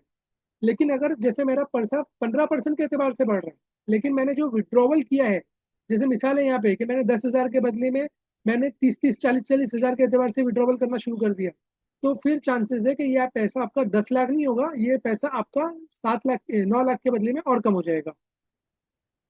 मेरे से मिस्टेक हो गई थी, मैंने पहले 7 लाख किया था, ये एक्चुअली राउंड फिगर 9 लाख होता है। तो वो पैसा कम हो जाएगा। तो कहने का मकसद ये है कि जो विड्रॉवल होगा वो रिटर्न ऑफ इन्वेस्टमेंट से कम परसेंटेज होना चाहिए, तब जाके हमारा पैसा बढ़ेगा भी और हम उसमें से विड्रॉ भी कर रहे हैं। अच्छा, मैंने जैसे एसडब्ल्यू की एक सिंपल सी मिसाल दी थी कि अगर मेरे पास 50 लाख है तो अगर मैंने इन्वेस्टमेंट कर दिया तो क्या होगा। तो उसकी वो मिसाल मैंने यहाँ पे कवर की है कि अगर मेरे पास 50 लाख रुपया है और कोई म्यूचुअल फंड की यूनिट स्कीम है जो उसका एक यूनिट का प्राइस 100 है, तो मुझे क्या होगा कि मेरे पास 50,000 उसके बैलेंस आ जाएंगे यूनिट्स के, अगर मैंने उसमें 50 लाख रुपया इन्वेस्टमेंट किया है। और जो रिटर्न परसेंटेज है उन्होंने सेम एज्यूम किया है कि 15% का मुझे साल में रिटर्न हुआ, और ये हर महीना मैंने उसमें से 40,000 विड्रॉ किया। 50 लाख डाला, हर महीना 40,000 विड्रॉ कर रहा हूँ मैं उसके अंदर से, और जो स्कीम है वो 15% से बढ़ रही है। तो एक साल के बाद क्या होगा कि मैंने 4,80,000 एक साल में विड्रॉ किया, उसके बाद भी मेरा जो 50 लाख मैंने इन्वेस्टमेंट किया था उसकी कीमत 52,36,563 हो जाएगी। ये उसकी वैल्यू हो जाएगी अगर वो 15% के एतबार से ग्रो कर रहा है, और मैं अगर 40,000 के एतबार से विड्रॉ कर रहा हूँ तो ये एक मिसाल है। अगर रिटर्न परसेंटेज अगर मिसाल है कि 12% है और ये हम 40,000 रखेंगे, तो वो थोड़ा सा यहाँ पे कम हो जाएगा, क्योंकि ये जो 40,000 के एतबार से मैं पूरे साल में जो निकालूंगा वो 4,80,000 निकलेगा। तो 50 लाख के एतबार से वो 4,80,000 का अगर मैं कैलकुलेशन करूँ, तो वो तकरीबन है ना 9.5% के आसपास कुछ हो जाएगा। तो भी मेरा पैसा बढ़ेगा, लेकिन कम मिकदार से बढ़ेगा। अच्छा, जैसे मैंने कहा था कि शेयर मार्केट के अंदर अगर डायरेक्ट अपना इन्वेस्टमेंट करना है तो कौन से ऑप्शन है, कौन से है ना किस तरह से हम कर सकते हैं। तो उसके अंदर एक चीज़ ये है कि सबसे पहले तो हमारा सेविंग अकाउंट होना चाहिए, तो जो हमारा सबके पास होता है, बैंक्स के हमारा सब बैंक अकाउंट सबके पास हमारा होता है। दूसरा एक है कि हमको एक ट्रेडिंग अकाउंट ओपन करना होगा। ट्रेडिंग अकाउंट हमको सेबी से रजिस्टर्ड स्टॉक ब्रोकर के पास अकाउंट ओपन करना होगा, और बहुत सारे बड़े ब्रोकर्स हैं जिसका हमको इजीली पता भी चल जाता है, हम थोड़ा सा रिसर्च करेंगे तो पता चल जाएगा। अभी रिसेंटली बहुत सारे फ्रॉड्स हुए हैं, वो ये है ना प्रॉपर स्टॉक ब्रोकर ना होने की वजह से, कि लोगों ने अपने आप को स्टॉक ब्रोकर का असिस्टेंट बताया, जैसे बताया कि मैं उसके साथ में काम कर रहा हूँ, मैं उसका ही एम्प्लॉई हूँ, आप अकाउंट ओपन करें हमारे साथ और आप हमारे ऐप के थ्रू इन्वेस्टमेंट करें, और उस तरह से बहुत सारे फ्रॉड्स हुए हैं। तो जो रजिस्टर्ड स्टॉक ब्रोकर है वो, उसके थ्रू ही हम बाइंग सेलिंग कर सकते हैं, उसके थ्रू ही हमको अकाउंट ओपन करना चाहिए, और इसकी इन्फॉर्मेशन हमको सेबी की वेबसाइट पे मिल जाती है। और इसके साथ में एक तो ट्रेडिंग अकाउंट होगा, ट्रेडिंग अकाउंट के अंदर बाइंग और सेलिंग होगी, जिसके अंदर हम शेयर्स को खरीद और फरोख्त कर सकते हैं। और डीमैट जो अकाउंट होगा, डीमैट अकाउंट के अंदर हमारे शेयर्स इलेक्ट्रॉनिक फॉर्म में जमा हो जाएंगे। जैसे मैं मिसाल दे रहा हूँ मैं कि इलेक्ट्रॉनिक जो फॉर्म है वो क्यों है, कि मिसाल है कि अभी एक कंपनी के अंदर मैंने शेयर्स लिया, अभी कंपनी की जो पूरी मिल्कियत थी वो 1 करोड़ की थी, अभी उसके अंदर मैंने 1,000 की वैल्यू के शेयर्स लिया। अब मैं ये 1,000 की वैल्यू लेके मैं कंपनी के अंदर जाके ये नहीं कहूंगा कि मेरे पास 1,000 कंपनी का आपकी वैल्यू के शेयर्स है, अब मुझे उतने आपके जो एसेट्स है वो मुझे दे दो, हम वो नहीं कह सकते। और दूसरा, कि जो कंपनी है वो रनिंग बेसिस पे है, कि वो कंटिन्यूसली रनिंग चलती रहेगी और ग्रो करती रहेगी। तो ये एक रिकॉर्ड फॉर्म के अंदर होता है, जो डीमैट अकाउंट के अंदर आपके अंदर आ जाता है। अच्छा, इसके बाद जैसे अभी हमने अगर ना स्टॉक ब्रोकर के पास अकाउंट भी ओपन कर लिया, अब किस एतबार से हमें ना जो ऑर्डर प्लेस करना है हमको, तो हम किस एतबार से प्लेस करें। तो या तो मैं ना जो ब्रोकर है उनकी ऑफिस पे जा सकते हैं, बहुत सारे बड़े बड़े ब्रोकर्स की बहुत सारी ब्रांचेस होती है, हम वहाँ पे जाके कर सकते हैं। हम उनको कॉल करके भी कर सकते हैं, उनके वेबसाइट के थ्रू भी कर सकते हैं, उनके ऐप्स होते हैं, मोबाइल के ऐप्स होते हैं, आजकल सब अक्सर यूज़ करते हैं, हम उसके थ्रू भी ना शेयर्स की खरीद व फरोख्त कर सकते हैं। अच्छा, जब हम शेयर्स की खरीद व फरोख्त करते हैं तो उसके अंदर क्या क्या चीज़ें होती हैं और उसमें क्या चार्जेस होते हैं। तो उसमें तो एक होता है कि आप जो ट्रेडिंग अकाउंट ओपन करते हो तो कुछ ब्रोकर्स आपको उसका ओपनिंग चार्जेस लगाते हैं, कुछ ब्रोकर्स उसको नहीं लगाते। दूसरा जो आपका डीमैट अकाउंट होता है तो उसका बहुत सारे ब्रोकर्स ना, उसका फर्स्ट ईयर फ्री होता है उनका, सेकेंड ईयर से वो मेंटेनेंस चार्जेस फिर लगाते हैं उसके। तो वो तकरीबन 300, किसी का 250, किसी का 300, किसी का उससे थोड़ा सा ज़्यादा होता है। तो वो आपको चार्ज करते हैं एवरी ईयर। उसके साथ में जब भी आप ना कोई शेयर्स खरीदते हो या बेचते हो, तो स्पेशली खरीदने के ऊपर नहीं लगता, जब भी आप कोई कंपनी के शेयर्स बेचते हो तो जब आपके वो डीमैट अकाउंट से डिडक्ट होता है तो उसके ऊपर आपको माइनर ना एक ना चार्ज लगता है जो डिपॉजिटरी पार्टिसिपेंट्स आपको चार्ज करते हैं। उसके अलावा आपको जब भी आप शेयर्स खरीदते हो बेचते हो तो आपको ब्रोकरेज लगता है। तो वो ब्रोकरेज अलग अलग ब्रोकर के एतबार से वो चेंज होता है, तो कोई ज्यादा चार्ज करता है, कोई कम चार्ज करता है, देख सकते हैं। जो मैक्स नॉर्मली ब्रोकरेज होता है वो 0.5% होता है, और जो कम से कम है वो 0.01% के आसपास चलता है या उससे भी कम होता है। तो जैसे कुछ वेबसाइट्स है, जैसे एंजल ब्रोकिंग है, वो बहुत कम चार्ज करता है, जीरो करके ऐप है वो बहुत कम चार्ज कर रहा है, और उसी तरह से दूसरे भी ब्रोकर्स और वेबसाइट्स। उसी एतबार से आपको ट्रांजैक्शन चार्ज लगता है जो स्टॉक एक्सचेंज का लगता है और सेबी का लगता है। एक स्टैम्प ड्यूटी चार्जेस आपको लगता है कि जो भी आप खरीदते हो या बेचते हो वो आपको एक कॉन्ट्रैक्ट नोट बन के मिलता है, और वो कॉन्ट्रैक्ट नोट के अंदर आपको ये सारे जो चार्जेस है उसकी पूरी डिटेल में ब्रेकअप्स मिल जाएगा कि ट्रांजैक्शन का चार्जेस कितना था, उसके ऊपर स्टैम्प ड्यूटी कितनी लगी, उसके ऊपर गवर्नमेंट का जीएसटी कितना लगा, सारी इन्फॉर्मेशन उसके अंदर आपको कवर कर दी जाएगी। अच्छा, उसके बाद ये कुछ ना स्टॉक मार्केट की टर्मिनोलॉजीज है। टर्मिनोलॉजीज मतलब ये कुछ वर्ड्स हैं जो स्टॉक मार्केट में बहुत आम एतबार से इस्तेमाल किए जाते हैं। तो अगर किसी को इन्वेस्टमेंट करना है तो उसको ये टर्मिनोलॉजी जो ये वर्ड्स है उसके बारे में मालूमात होना बहुत ज़रूरी है। अभी हमारे पास टाइम बहुत कम है, ज़्यादा नहीं है, तो इसके एतबार से मैं सारी चीज़ों में नहीं कहूँगा। ये इंशाल्लाह मैं प्रेजेंटेशन शेयर कर दूंगा, तो किसी को अगर वो सर्च करके उसको सीखना है, समझना है, तो बहुत आसानी से गूगल पे इसकी इन्फॉर्मेशन मिल जाएगी। अच्छा, इसमें से मैंने कुछ चीजें ना रेड में हाईलाइट की हुई है। तो जो रेड में हाईलाइट की हुई है ना, तो शरीयत के एतबार से जायज नहीं है करना। अच्छा, एक चीज मैं इसमें बताना ये भूल गया कि स्टॉक मार्केट के अंदर ना दो ऑप्शंस होते हैं। एक तो है कि कैश मार्केट जिसको इक्विटी मार्केट कहते हैं, और एक है वो डेरिवेटिव्स मार्केट है। तो जो कैश मार्केट है, कैश मार्केट के अंदर आप जो एक्चुअल कंपनी के शेयर्स की बाइंग और सेलिंग करते हैं, और जब भी आप शेयर्स को बाई करते हैं उसकी डिलीवरी आपको 2 दिन के अंदर आपको उसकी डिलीवरी आपके अकाउंट में आ जाती है। आपको कॉन्ट्रैक्ट नोट आएगा आपके डीमैट अकाउंट में, वो शेयर्स आ जाएंगे और आपके अकाउंट से वो पैसे माइनस हो जाएंगे। लेकिन एक होता है जो डेरिवेटिव्स मार्केट है जिसको फ्यूचर्स एंड ऑप्शन मार्केट्स भी कहते हैं। ये प्योरली सट्टा मार्केट है, ये जायज नहीं है। ये प्योरली सट्टा मार्केट है। इसमें एक्चुअल शेयर्स नहीं मिलते, इसमें सिर्फ एक कॉन्ट्रैक्ट बनता है और इंसान प्रिडिक्शन करता है कि ये कंपनी के शेयर्स फ्यूचर्स में बढ़ेंगे। और ये सिर्फ स्टॉक मार्केट में, मतलब शेयर मार्केट के अंदर नहीं होता, ये कमोडिटीज के अंदर भी होता है। जैसे मिसाल है कि सीमेंट है, स्टील है, तेल है, ये चीज़ों के अंदर भी ये डेरिवेटिव्स का चलता है। उसी एतबार से ये फॉरेक्स के अंदर भी चलता है कि करेंसी के अंदर भी होता है। तो वो ये कंप्लीटली जायज़ नहीं है, ये हराम है डेरिवेटिव्स। उसी तरह मार्जिन ट्रेडिंग जो होती है वो भी शरीयत के एतबार से जायज़ नहीं है, क्योंकि मार्जिन ट्रेडिंग में अक्सर आपको ब्रोकर आपको इंटरेस्ट चार्ज करता है। मार्जिन ट्रेडिंग क्या होती है कि मेरे पास 1,000 रुपए है, मुझे ब्रोकर कहता है कि आज अगर तुझे खरीदना और बेचना है तो मैं तुझे 1,000 के बदले 2,000 की लिमिट देता हूँ कि तू 2,000 की वैल्यू के शेयर्स खरीद और बेच सकता है। तो जो एक्स्ट्रा 1,000 मिल रहा है वो उसके लिए ब्रोकर उसके लिए चार्ज करते हैं। अच्छा, ये जो एक लॉन्ग और शॉर्ट है। शॉर्ट मतलब कि मेरे पास शेयर्स नहीं है और मुझे वो बेचना है, तो इसके लिए मुझे ना वो शरीयत के एतबार से जायज़ नहीं है कि जो चीज़ मेरे पास नहीं है वो मुझे मैं बेच नहीं सकता, तो इसके लिए वो भी जायज़ नहीं है।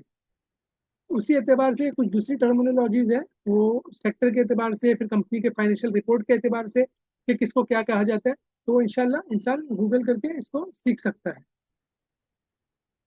अच्छा, इसके बाद जो एक सबसे जो इम्पोर्टेंट पार्ट है, एक मिनट ना, एक क्वेश्चन में से वो पढ़ रहा हूँ।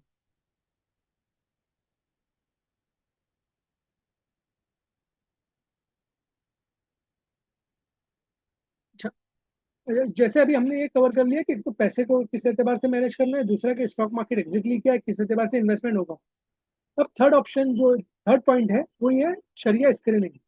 कि शरिया इसकी ना, जो पैसा हमको मार्केट में लगाना है वो किस एतबार से लगाना है, क्योंकि उसमें बहुत सारी कंपनियां हैं और उसमें बहुत सारी कंपनियों के बिजनेस जो है वो जायज़ नहीं है, वो हराम है। तो उससे हम किस एतबार से बचा जाए, हमें किस एतबार से हम उससे बच सकते हैं, और वो एग्जैक्टली करना क्यों है, और दूसरा कि वो किस एतबार से किया जाता है।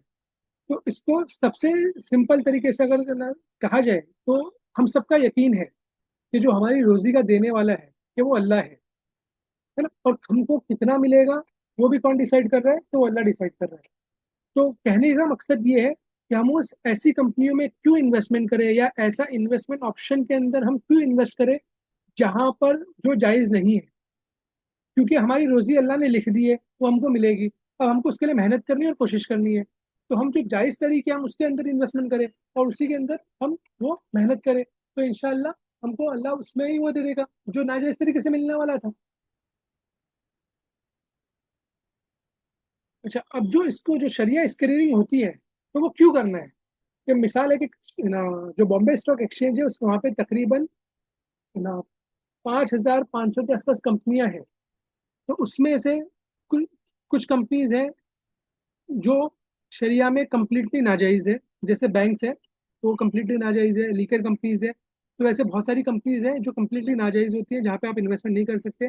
कुछ कंपनियां होती हैं जो कम्प्लीटली जायज़ होती है, लेकिन इंडिया में बहुत रेयर केस में आपको ऐसी मिलेगी कंपनियां जो कम्प्लीटली शरिया के एतबार से वो अपना बिजनेस करती है, बिकॉज वो इन्वेस्टमेंट का जो इंटरेस्ट का पूरा कॉन्सेप्ट आ जाता है उसके अंदर।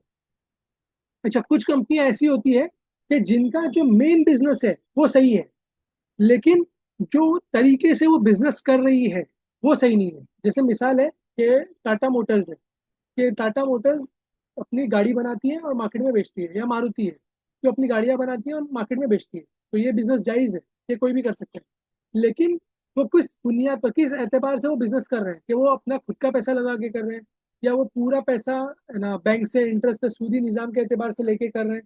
तो उस एतबार से वो जो उनका जो ना बिजनेस करने का जो तरीका है वो अगर जायज़ नहीं है, तो हमको वैसी कंपनियों को फिल्टर करना है, कि वैसी कंपनियों को अंदर हमको देखना है कि कौन सी जायज़ है कौन सी नाजायज़ है। अच्छा, वो किस एतबार से डिसाइड होगा कि कौन जायज़ है कि कौन सी जायज़ नहीं है? तो आज के दौर में मुफ्तियान कराम ने उसकी कुछ गुंजाइश और कुछ शराइत बताई है, कि इस शराइत की बुनियाद पर अगर आपको स्टॉक मार्केट में इन्वेस्टमेंट करना है तो आप कर सकते हैं। अगर इस बुनियाद पर वो कंपनियां उतर आती है तो आप कर लें, अगर इस बुनियाद पर वो कंपनियां नहीं उतरती हैं तो आप उसको ना करें। अच्छा, जो जो शरिया स्क्रीनिंग का जो प्रोसेस है वो एक तरह से डायनेमिक है। डायनेमिक इन सेंस कि ये रेगुलरली करना है आपको, कि हर 3 महीने, हर 6 महीने के एतबार से, हर साल के एतबार से कंटिन्यूसली आपको चेक करते रहना है कि वो कंपनियां जो बिजनेस कर रही है वो सही एतबार से बिजनेस कर रही है कि नहीं कर रही है। तो इसके लिए उसको कंटिन्यूसली इसको करना है। अच्छा, इसमें जो स्क्रीनिंग होती है वो दो एतबार से होती है। एक तो बिजनेस की स्क्रीनिंग होगी कि बिजनेस सही है कि नहीं, दूसरा कि वो कंपनी के जो एतबार से काम कर रही है उसको जो फाइनेंशियल रेशियो स्क्रीनिंग कहते हैं, तो वो रेशियो स्क्रीनिंग होगी। उसको इंशाल्लाह नेक्स्ट स्लाइड में हम कवर करेंगे। अच्छा, उसके बाद ये दारुल उलूम देवबंद का एक ना रूलिंग है, जो कहीं पे उन्होंने किसी को इस जवाब दिया था, तो मैंने लिया हुआ है। तो उसमें उन्होंने कुछ शराइत बताई हुई है, कि पहला एक क्या है कि कंपनी जो नाजायज तरीके उसके अंदर इन्वॉल्व ना हो। दूसरा, कंपनी के पास कुछ फिक्स एसेट्स हो, कि उसके पास ना कुछ मशीन्स हो, जमीन हो, कुछ फिक्स असासे हो। ये होना जरूरी है। कंपनी कंप्लीटली कैश या लिक्विड एसेट्स के अंदर ना हो। तीसरा है कि कंपनी इंटरेस्ट वाले कामों के अंदर मुलविस ना हो। तो ये आज के एतबार से बहुत मुश्किल है, क्योंकि इंडिया, खास करके इंडिया के एतबार से। तो इसके लिए उलमाओं ने इसकी कुछ हुदूद दी है, वो इंशाल्लाह नेक्स्ट स्लाइड में हम डिस्कस करेंगे। लेकिन उसके अंदर एक चीज उन्होंने ये कहा है कि जब भी कंपनी की मीटिंग होती है, एनुअल जनरल मीटिंग होती है, उसके अंदर हमको वो कंपनी के लिए ऑब्जेक्शन रेज करना है कि आप जो एतबार से ये बिजनेस कर रहे हैं वो सही नहीं है, आप इंटरेस्ट वाले सूदी निज़ाम से आप दूर रहे। जो चौथा पॉइंट है कि जो हमको ना प्रॉफिट है, जो हमको मिलने वाला है, उसमें हो सकता है कि कंपनी का कुछ प्रॉफिट इंटरेस्ट से भी आता हो, कि कंपनी के पास जायद पैसा था, उसने वो बैंक्स में रख दिया, वो बैंक्स में जो पैसा रखा है तो उसमें वो सूद का पैसा भी है। जैसे हमारा नॉर्मल सेविंग सेविंग अकाउंट होता है, कि हमारे सेविंग अकाउंट के अंदर भी सूद के पैसे आते हैं, तो हम क्या करते हैं, वो निकाल के चुपचाप किसी गरीब को दे देते हैं। तो उसी एतबार से हमको इसके अंदर भी जो कंपनी जब शेयर का प्रॉफिट डिविडेंड डिस्ट्रीब्यूट करती है, जिसको हम डिविडेंड कहते हैं प्रॉफिट को, तो उसमें से वो जो नाजायज अमाउंट है वो हमको निकाल देना है। वो इंशाल्लाह हम नेक्स्ट स्लाइड में कवर करेंगे। और पांचवा जो पॉइंट है, पांचवा पॉइंट ये है कि हम जब भी किसी कंपनी के शेयर्स में पैसा डालें तो हमारा मकसद इन्वेस्टमेंट की नीयत से हो। हमारा मकसद सिर्फ नफा या नुकसान बराबर करने का नहीं है कि मैंने अभी लिया 1 घंटे का फिर मैंने बेच दिया। ये हमारा इंटरेस्ट और मोटिव नहीं होना चाहिए। अच्छा, जो बिजनेस स्क्रीनिंग होती है कि उसको है ना, उसमें कुछ बिजनेसेस है जिसके अंदर हम कंप्लीटली पैसा नहीं डाल सकते, जिसमें अल्कोहल है, टबैको कंपनीज आ जाती है ना, पोर्क जिसको है ना पीआईजी भी कहते हैं, पिग, तो वो है, या नॉन हलाल फूड है, बैंक्स है, इंश्योरेंस कंपनीज है, वो नहीं आएगी, मीडिया है, एंटरटेनमेंट है, फिर वैसे गैम्बलिंग की जो कंपनीज है, फिर जो कंपनीज आर्म्स मैन्युफैक्चर करती है वो नहीं आएगी। फिर कुछ कंपनीज है जो गोल्ड और सिल्वर में ट्रेड करती है डिफर्ड बेसिस पे। कुछ कंपनीज है जो बायोटेक्नोलॉजीज में डील करती है, जैसे वो क्लोनिंग के अंदर है, आईवीएफ में, तो वो कंपनीज के अंदर हम इन्वेस्टमेंट नहीं कर सकते। तो ये जो है ये फर्स्ट स्क्रीनिंग है, ये बिजनेस सेक्टर स्क्रीनिंग है। जो दूसरी स्क्रीनिंग है वो फाइनेंशियल रेशियो स्क्रीनिंग है। तो उसमें क्या है कि उसके अंदर मुफ्तियान कराम ने, अलग अलग मुफ्तियान कराम ने बैठ के इसके ऊपर एक गौर व फिक्र करके कुछ रेशियोज बनाए हैं कि इसकी हुदूद के थ्रू इंसान करे तो वो उसके एतबार से इन्वेस्टमेंट कर सकते हैं। तो उसमें से एक रेशियो ये है कि डेट टू टोटल एसेट्स, कि कंपनी का जो टोटल एसेट्स है, कि टोटल असासे है, उसमें से कितना परसेंट उसका लोन है। तो उसकी एक मिकदार है, कुछ कहते हैं कि 25% से ज्यादा उसका डेट नहीं होना चाहिए, कुछ कहते हैं 33% से ज्यादा उसका डेट नहीं होना चाहिए। वैसे ही दूसरा एक रेशियो है कि कंपनी के पास नॉन लिक्विड एसेट्स होना चाहिए, जैसे मैंने कहा कि उसका कुछ जमीन हो, मशीन हो, वो सब होनी चाहिए। तो उसके अंदर भी कुछ कहते हैं कि 10% अगर पूरे असासे के अंदर से होगा तो चल जाएगा। कुछ कहते हैं कम से कम 20% उसके टोटल एसेट्स के अंदर से फिक्स एसेट्स जो होते हैं वो 20% के आसपास होने चाहिए। तीसरा जो है कि जो उसकी नॉन कंप्लाइंट इनकम है, जो मतलब इंटरेस्ट इनकम है, या जो नाजायज, जैसे कुछ कंपनियां ऐसी होती है कि जो जिनका मेन बिजनेस है वो जायज है, उसके साथ में उनकी एक सब्सिडरी कंपनी है, एक छोटी दूसरी कंपनी है जो नाजायज चीज में मुलविस की है। तो वो जो नाजायज कंपनी है उसका जो इनकम है वो 2.5% या 5% से ज्यादा नहीं होना चाहिए। एक उसकी मिकदार है। एक जो मिकदार है कि कंपनी की जो नेट लिक्विड एसेट्स है, कि कंपनी के पास जो कैश, नेट लिक्विड एसेट्स, मिसाल के तौर पर कि जो कैश है, जो उसका है ना रिसीवेबल्स है, जो इजीली कैश में कन्वर्ट हो सकता है, तो उस चीज को लिक्विड एसेट्स कहते हैं। तो वो चीज कंपनी के की जो मार्केट की कीमत है उससे ज्यादा नहीं होनी चाहिए। इसकी एक सिंपल सी मिसाल दूं, इस और दूसरा इसका मसला भी समझा दूं कि मुराद क्या है इससे, कि किसी कंपनी के पास 1,000 रुपया कैश पड़ा हुआ है और कंपनी की जो मार्केट के अंदर जो वैल्यू है वो किसी वजह से, ज्यादा करके नहीं होता लेकिन किसी वजह से मार्केट वैल्यू उसकी 900 रुपया है। तो अब इस कंपनी के अंदर हम इन्वेस्टमेंट नहीं कर सकते। क्यों? क्योंकि शरीयत ने कैश पर, कैश को डील करने से मना फरमाया है कि कैश टू कैश आप डील नहीं कर सकते। कि जैसे मैंने, जिसको इंटरेस्ट कहते हैं, कि मेरे पास 100 रुपया था और मैंने किसी को वो दिया और मैंने 105 रुपये की चीज, 105 रुपये उससे रिटर्न लिया। तो कैश टू कैश जब डील होगा, जैसे अगर मैं नोट एक्सचेंज कर रहा हूँ मिसाल के एतबार से, कि मैंने 100 दिया 100 लिया, तो वो सेम वैल्यू की होनी चाहिए। तो उसी एतबार से ये भी है कि कंपनी का जो नेट एसेट्स है, फिक्स लिक्विड एसेट्स है, वो मार्केट कैप से ज्यादा नहीं होना चाहिए। उसी एतबार से एक रेशियो है कि जो कंपनी के पास ज्यादा पैसे होते हैं वो अपना इन्वेस्टमेंट करती है। तो जो उनका इन्वेस्टमेंट है, वो जो नॉन कंप्लाइंट इन्वेस्टमेंट है शरीयत के एतबार से, उसका टोटल 33% से ज्यादा एसेट्स का नहीं होना चाहिए। तो ये एक है फाइनेंशियल रेशियो स्क्रीनिंग।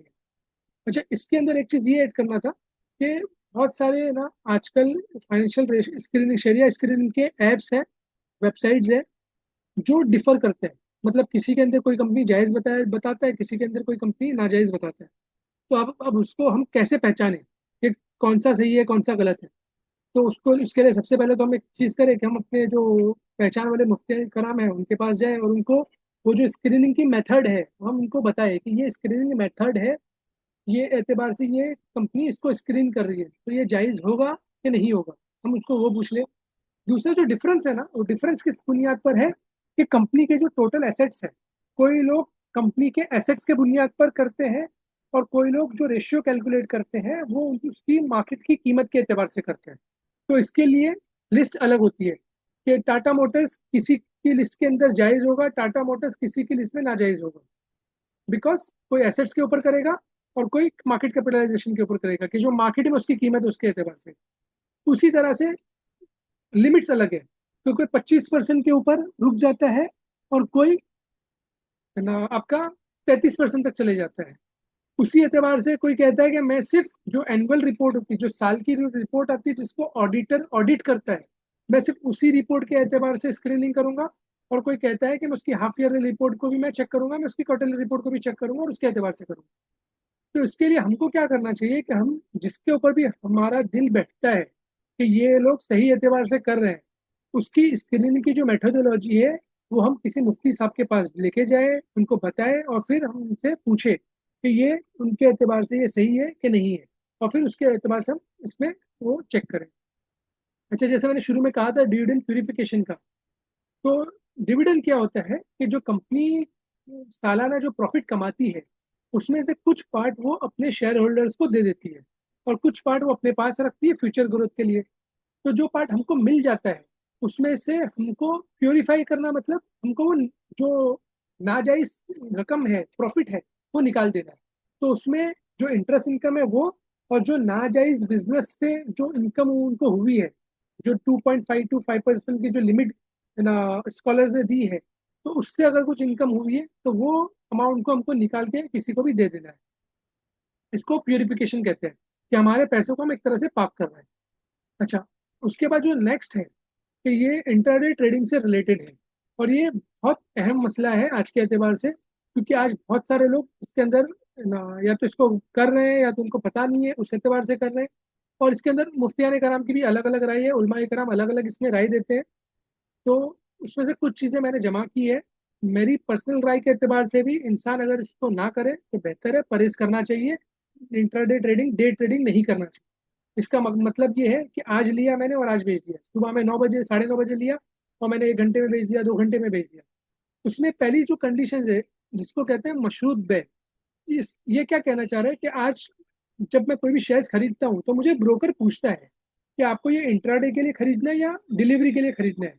जैसे ही मैंने सिलेक्ट किया इंट्राडे, तो उसमें क्या होगा कि अगर मैं 3:30 बजे तक जो मार्केट चलता है अगर मैं उसके अंदर बेच नहीं सका, तो वो ब्रोकर खुद से बेच देगा वो चीज को। वो एक तरह से उसको राइट्स दे रहा हूँ कि तू खुद बेच देना। तो वो जो कंडीशन है ना वो शरीयत के अंदर वो जायज नहीं है। सबसे पहली बात ये। दूसरा ये है कि जो शेयर्स की डिलीवरी का प्रोसेस होता है, कि जब मैंने आज कोई शेयर्स खरीदा, जैसे मिसाल है मैंने पीर के दिन कोई शेयर खरीदा, तो नफा नुकसान उसका फौरन मेरे जिम्मे हो जाता है, जैसे खरीदा वैसे ही। लेकिन वो शेयर की एक्चुअल जो डिलीवरी होगी ना वो मेरे मुझे मंगल के दिन मार्केट क्लोज हो जाएगा, उसके बाद मेरे अकाउंट में आएगा। और इसके लिए मैं जो उसका हकीकी मालिक कब बनूंगा, मंगल के दिन। इसके लिए एक ऑक्शन का प्रोसेस होता है कि बहुत पता भी आजकल के ज़माने के एतबार से कम हो गया है। पहले जब पेपर डिलीवरी होती थी कि पेपर फॉर्म में सब शेयर्स होते थे तो लोगों को डिलीवरी जाके डिपॉजिट करना पड़ता था पेपर, वो सब उसमें ना डिफॉल्ट बहुत होते थे। तो उसमें एक ऑक्शन का प्रोसेस होता था कि जिसमें सामने जिसने बेचा था उसने शेयर्स दिया नहीं, तो अब क्या होगा, तो वो ऑक्शन का प्रोसेस हो जाता है। तो उस एतबार से भी मैं 2 दिन तक उसका मालिक नहीं बनूंगा। उसके एतबार से जो चौथा पॉइंट है वो डिविडेंड डिस्ट्रीब्यूशन है, कि मिसाल है कि मैंने आज शेयर्स खरीदा, उसके बाद मुझे आज कंपनी ने डिविडेंड डिस्ट्रीब्यूट कर दिया, तो मुझे आज डिविडेंड नहीं मिलेगा। डिविडेंड आज अगर कंपनी ने दिया है तो पुराना जो शेयर होल्डर था उसका, जिसने मुझे आज बेचा था सुबह में, डिविडेंड उसको ही जाएगा। वैसे ही अगर कंपनी की आज मीटिंग है तो वो मीटिंग भी वही अटेंड कर सकता है, मैं नहीं कर सकता। मेरा नाम कंपनी के रिकॉर्ड के अंदर मंगल की शाम के अंदर आएगा। तो इसका मतलब एक तरह से यही हुआ कि मैं हकी के एतबार से उसका मुकम्मल मालिक नहीं बना वो शेयर का। उसके बाद एक ना ये टर्म है सद्दुल जराए। इसका कहने का मकसद ये है, शरीयत ना वो चीज़ों से रोक देती है मुसलमानों को जिसके अंदर लॉस होने के चांसेस ज़्यादा हो, कि ऐसी चीज़ों से शरीयत रोक देती है इंसान को। और मार्केट की स्टडी है बाकायदा, सेबी ने जो गवर्नमेंट बॉडी है उसने रिसर्च किया है कि जो ट्रेडिंग करते हैं, जो इंट्राडे ट्रेडिंग वो सब करते हैं, वो अक्सर लोग तकरीबन, जहाँ भी मुझे एग्जैक्ट परसेंटेज याद नहीं है, वो 90% के आसपास लोग उसके अंदर नुकसान उठाते हैं। तो इसके एतबार से हम उससे रुक जाए तो बेहतर है। और जो आखिरी पॉइंट है कि ये मैंने जो मिसालें दी है वो मेरी मालूमात की बिना पर दी है। मैं कोई भी चीज़ को रिकमेंड नहीं कर रहा जो शरिया स्क्रीनिंग की है।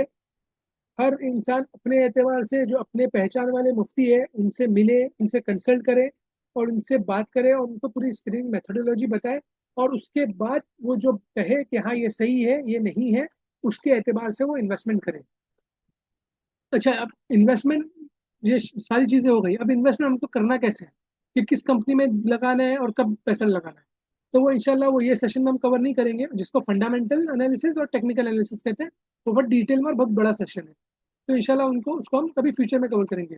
अभी मैं आपको ये ना जो फ्रॉड और पॉन्जी स्कीम होती है उसके एतबार से कवर करता हूँ कि किस तरह हम जो फ्रॉड स्कीम्स होती है उसको हम किस तरह से पहचाने। तो फ्रॉड और पॉन्जी स्कीम में दो दो एतबार से है। एक तो है जो स्टॉक मार्केट से कनेक्टेड है, दूसरा है कि जो जनरल बिजनेस के एतबार से है। जैसे मैंने मिसाल दी थी हीरा गोल्ड, हीरा गोल्ड मेरे एतबार से फ्रॉड स्कीम है। बाकी अभी भी बहुत सारे लोग कहते हैं कि जेनविन है, तो वो हर का अलग है ना नजरिया है।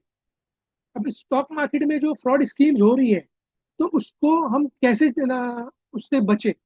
तो उससे बचने का सबसे आसान तरीका यही है कि जब भी हम अपना ब्रोकिंग अकाउंट ओपन करें तो किसी रजिस्टर्ड स्टॉक ब्रोकर के पास रखे करें जो सेबी, एनएससी और BSc, Bombay stock exchange, national stock exchange और सेबी के पास रजिस्टर्ड हो।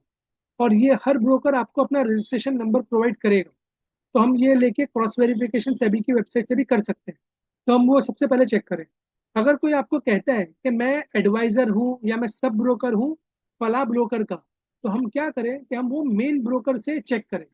मेरे सामने कुछ मिसालें ऐसी आई है कि बहुत सारे लोगों ने अपने आप को एडवाइजर और सब ब्रोकर करके बताया कि मैं वो ब्रोकर का हूँ। बाकायदा उन लोगों ने वो ब्रोकर का नाम यूज़ किया, उसके नाम के थ्रू व्हाट्सएप पे ना अकाउंट बनाए, और फिर बाद में बहुत सारे लोगों के पैसे उन लोगों ने ट्रांसफर किए। और ये हजारों के एतबार से हो रहा है, मतलब हजारों करोड़ों के एतबार से हो रहा है। बीच में मैंने पढ़ा था कि अंधेरी के अंदर किसी ने, या बॉम्बे के अंदर अंधेरी का जो इलाका है वहां पे किसी ने शायद कुछ 300-400 करोड़ का ऐसे फ्रॉड किया था।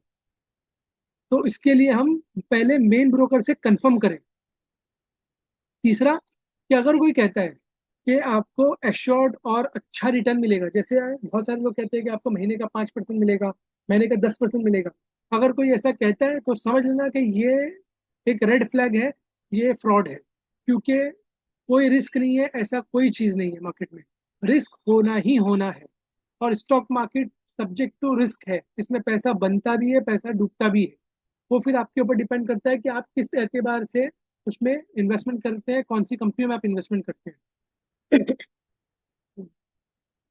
चौथा है कि अगर आपको कोई कहता है कि हर महीने के एतबार से मैं आपको 10% के एतबार से जनरेट कर दूंगा या 5% के एतबार से आपको मैं रिटर्न जनरेट करूंगा, तो अगर एक सिंपल सा लॉजिक लगाए, जैसे अभी मिसाल है मेरी कि अगर मुझे स्टॉक मार्केट की नॉलेज है, अगर मैं 10% के एतबार से महीने का जनरेट कर लूँ, तो मैं नॉर्मली जॉब करता हूँ, तो मैं जॉब क्यों करूंगा। मैं वो मेरे पास अगर 1 लाख या 5 लाख है, या तो मैं किसी से उधार ले लूंगा और मैं 1 साल के अंदर 120% जमा जनरेट करूंगा। नेक्स्ट ईयर फिर वो जो अमाउंट होगा उसके ऊपर मेरे को 120% मिलेगा। तो वैसे अगर मैं लॉजिक लगाऊं तो मैं मुझे जॉब करने की जरूरत ही नहीं है, तो मैं जॉब क्यों करूं। तो ये बेसिक लॉजिक है जो इंसान को लगाना चाहिए। उसी एतबार से अगर कोई हमको कहता है कि आप ये अकाउंट में ट्रांसफर अमाउंट कर दें या वो अकाउंट में ट्रांसफर कर दें, मतलब ये रेड फ्लैग है, ये फ्रॉड स्कीम है। क्योंकि जो भी ब्रोकर आपके साथ में रजिस्टर्ड होगा वो ब्रोकर की बाकायदा वेबसाइट पे आप जाइए, ऐप के ऊपर मत जाइए चाहिए तो, क्योंकि ऐप्स के थ्रू बहुत सारे फ्रॉड्स होते हैं, तो नॉर्मल ब्रोकिंग वेबसाइट बना के ऐप के थ्रू फ्रॉड्स करते हैं। तो आप वेबसाइट पे जाइए, वेबसाइट के ऊपर ब्रोकर का आपका बैंक अकाउंट और ब्रोकर का अकाउंट दोनों लिंक होगा, वो आपको बराबर से दिखाई देगा, तो आप उसके अंदर ट्रांसफर कर सकते हैं।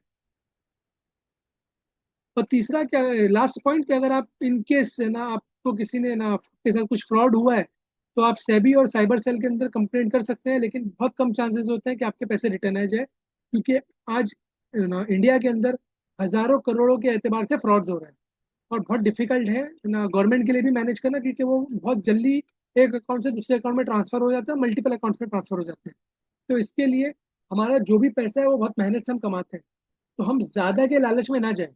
अच्छा, मैंने शुरू में एक्चुअली हमारा ये वेबिनार था, इसके लिए ज्यादा इंटरेक्टिव नहीं हो सका, लेकिन नॉर्मली मैं शुरू में ही लोगों को पूछता हूँ कि आप कितना परसेंटेज मार्केट से रिटर्न एक्सपेक्ट करते हैं।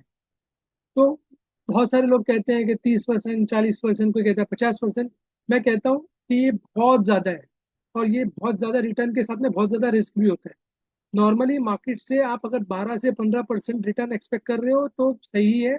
अगर आपको 20%, 25%, 30% का कोई दूसरा ऑप्शन मिल रहा है, जैसे मिसाल है किसी के पास कोई बिजनेस का ऑप्शन है, या कोई तिजारत कर सकता है, या कोई बिजनेस दूसरा कोई पार्टनरशिप का कोई ऑप्शन है जहाँ पे उसको पैसा मिल सकता है, 25-30% रिटर्न मिल सकता है और रिस्क कम है, तो उस उनके अंदर वो चला जाए तो ज़्यादा बेहतर है। क्योंकि स्टॉक मार्केट से आप 12 से 15% का एवरेज रिटर्न एक्सपेक्ट करके चले। हाँ, अगर बहुत अच्छी तरीके से आप सीख के अच्छे एतबार से करते हैं तो आप 15 से 20% के आसपास एक्सपेक्ट कर सकते हैं। लेकिन वो उसका इसके लिए आपको सीखना होगा। अच्छा, दूसरा जो फ्रॉड और पंजी स्कीम्स होती है जो जनरल बिजनेस के एतबार से है, तो उसको हम कैसे जाने? तो है ना, जैसे अगर इसमें जो हमारी कम्युनिटी के, जो चिड़िया कम्युनिटी के अगर होंगे तो वो उनको एक मिसाल देके समझाता हूँ कि एक चावल वाले का स्कैम हुआ था, कि वो चावल के बिजनेस के एतबार से लोगों से पैसा लेते थे शायद। अभी वो एग्जैक्टली क्या था मुझे पूरा डिटेल में नहीं पता, लेकिन वो पैसा गया लोगों का। और वैसे ही हीरा गोल्ड का है। तो हम ऐसी अगर कोई स्कीम हमारे सामने आती है ना, तो हम पहले चेक करें कि वो कंपनी के प्रोडक्ट्स क्या है, वो कंपनी क्या सर्विसेज दे रही है, वो चीज़ें मार्केट में अवेलेबल है कि नहीं है। बहुत आसान तरीका ये चेक करने का। दूसरा, अगर वो बहुत ज़्यादा रिटर्न हमको कहते हैं और सेफ रिटर्न कहते हैं तो वहाँ पे रेड फ्लैग है। तीसरा, जैसे हीरा गोल्ड का था कि वो 3% आपको हर महीने के एतबार से कहती थी कि 3% हम लोग जनरेट करेंगे तो प्रॉफिट मिलेगा। तो आप सोचिए कि वो आपको 36% आपको साल का दे रही है। उसके बाद उसका खुद का भी वो प्रॉफिट रख रही होगी, तो तकरीबन वो भी ना 15 से 20% रखेगी। तो मतलब है कि ना 55 पकड़ के चले कि 50 से 55% नेट प्रॉफिट है। तो उसके अंदर उसका ऑपरेटिंग कॉस्ट कितना होगा, चलाने का खर्चा कितना है, मटेरियल का खर्चा कितना है, तो उसको टोटल प्रॉफिट कितना हो रहा होगा। और अगर इतना सारा प्रॉफिट अगर किसी चीज में हो रहा है, तो जो हमारे यहाँ पे बड़े बड़े जो बिजनेसमैन हैं वो ऐसे ही चुप बैठे हुए हैं, वो बिजनेस में नहीं जाएंगे? तो जरूर जाएंगे ऐसे बिजनेस में जहाँ पे बहुत ज्यादा प्रॉफिट है। तो इसका भी ध्यान रखें। तीसरा सॉरी, चौथा पॉइंट है कि किसी भी बिजनेस के अंदर कंटिन्यूअसली पैसा नहीं लगता। और अगर कंटिन्यूअसली पैसा लग रहा है तो वो एक तरह से वो फ्रॉड स्कीम हो सकती है। या अगर कोई पैसा कंटिन्यूअसली ले रहा है तो जो एग्जिस्टिंग इन्वेस्टर उसके अंदर है, उनको जो रिटर्न मिल रहा है वो कम होते जाएगा। क्योंकि कंपनी का प्रॉफिट तो उतना ही होगा। जैसे मिसाल है कि मैंने एक प्लांट डाला, अब वो प्लांट की एक कैपेसिटी है कि मैं इतना ही मैन्युफैक्चर कर सकता हूँ। अब मैंने इन्वेस्टर्स मेरे बढ़ गए, मैंने लोगों से पैसा ज्यादा ले लिया, तो मुझे प्रॉफिट तो उतना ही होगा जितनी प्लांट की कैपेसिटी है। और नया प्लांट डालने में और शुरू करने में मुझे टाइम लगेगा। तो वो जितना टाइम लगेगा, 6 महीना, 1 साल, उस दौर के अंदर मेरे पास प्रॉफिट उतना ही है। तो जो एग्जिस्टिंग इन्वेस्टर है वो और नए इन्वेस्टर दोनों दोनों का जो रिटर्न होगा कम हो जाएगा। और अगर कम नहीं हो रहा तो वो फ्रॉड है। अच्छा, उसके बाद एक चेन मार्केटिंग का कॉन्सेप्ट होता है, जिसमें ना लोग बहुत बुरी तरह खुद भी फंसते हैं और लोगों को भी फंसा देते हैं। और खास करके इसके अंदर है ना, रिश्ते भी बहुत खराब होते हैं कि आप खुद मेंबर बनो और फिर आप दूसरों को मेंबर बनाओ। अब लोग दूसरों को किसको मेंबर बनाते हैं? उनके जो जान पहचान वाले हैं उनको ही मेंबर बनाते हैं। और फिर पता चला कि वो कंपनी तो गई, खुद का भी पैसा गया, दूसरों का भी पैसा लेके चले गए। तो इसमें रिश्ते भी खराब होते हैं। तो ये ऐसे चेन मार्केटिंग वाला जो कॉन्सेप्ट है उससे हम परहेज करें। अच्छा, और एक लास्ट जो पॉइंट है जो बहुत इंपॉर्टेंट है, कि ऐसी जो भी कंपनियां हैं जो कहती है कि हम लोग के जेन्युइन बिजनेस में है, तो वो अभी भी 2-3 स्कीम मेरे सामने है। जैसे एक बॉम्बे सेंट्रल में एक स्कीम चल रही है, वो कंपनी कहती है मैं बहुत सालों से हूँ, बहुत सारी चीजें बताती है। तो वो एक तरह से मुझे पर्सनली लगता है कि वो फ्रॉड है। तो वैसी कंपनियों की आप क्या कर सकते हैं कि मिनिस्ट्री ऑफ कॉर्पोरेट अफेयर्स करके गवर्नमेंट की वेबसाइट है, जहाँ पे कंपनी अपना है ना profit and loss account, balance sheet, वो सब जमा करती है। वहां पे आप वो कंपनी को सर्च कर सकते हैं। 100 रुपया, 150 रुपया कुछ लगता है। वो 150 रुपया देके आप उसकी एनुअल रिपोर्ट को निकाल सकते हैं। और वो एनुअल रिपोर्ट निकाल के आप देख सकते हैं कि वो कंपनी जो कह रही है वो सही एतबार से वो वैसा कर रही है कि नहीं कर रही। तो इस एतबार से अभी हम जान सकते हैं कि फ्रॉड है कि नहीं। और जैसे मैंने कहा कि बहुत मेहनत से पैसा कमाते हैं, तो उसके लिए ज्यादा के चक्कर में, लालच में ना जाए। तो इसके लिए कहावत है कि लालच बुरी बला है। अच्छा, ये चीजें थी फ्रॉड स्कीम से रिलेटेड। उसके बाद एक लास्ट है ना, अच्छा ये दूसरा एक है ना, लर्निंग गाइड, कि अगर किसी को स्टॉक मार्केट में इन्वेस्टमेंट करना है और सीखना है तो वो किस एतबार से इसको सीख सकता है। तो ये कुछ वेबसाइट्स है जिसके थ्रू ये सीख सकता है। उसमें एक स्क्रीनर करके वेबसाइट है, एक वैल्यू पिकर करके है, एक जीरो द वार सिटी है, और फिर दूसरी और अलग अलग वेबसाइट्स है, बहुत सारे यूट्यूब पे है ना आपको वीडियोस मिल जाएंगे। जैसे जीरोधा की वेबसाइट के ऊपर है ना fundamental technical analysis basic of stock market बहुत अच्छे से उन्होंने कवर किया हुआ है। रीडिंग मटेरियल भी है और वीडियोस भी है, तो आप वो देख सकते हैं। बहुत कुछ उसमें फ्री मटेरियल भी है और कुछ का पेड मटेरियल भी है। तो ये फंडामेंटल एनालिसिस और टेक्निकल एनालिसिस से रिलेटेड लर्निंग मटेरियल है, जो इंशाल्लाह आप देख सकते हैं। इंशाल्लाह ये प्रेजेंटेशन आपके साथ शेयर कर देंगे हम। और ये कुछ बुक्स हैं जो इंसान अगर है ना पढ़ना है ना जिसको शौक है, तो वो ये बुक्स है ना पढ़ के भी अपनी नॉलेज को बढ़ा सकता है और गेन कर सकता है। अच्छा, अभी ये मना टाइम बहुत हो गया है, तो अब हम एक काम करते हैं, क्या मैं ना ये क्वेश्चंस और आंसर्स सेशन स्टार्ट करते हैं। मैं आप लोग को अलाउ करता हूँ कि आप लोग जिसको जो क्वेश्चंस करना है और वो कर सकते हैं। उसके पहले मैं ऑफिस आपको म्यूट कर रहा हूँ। मैंने जो चैट पे जो मैसेज आए थे ना, क्वेश्चंस आए थे हमें, तो मैं पहले वो ले लेता हूँ।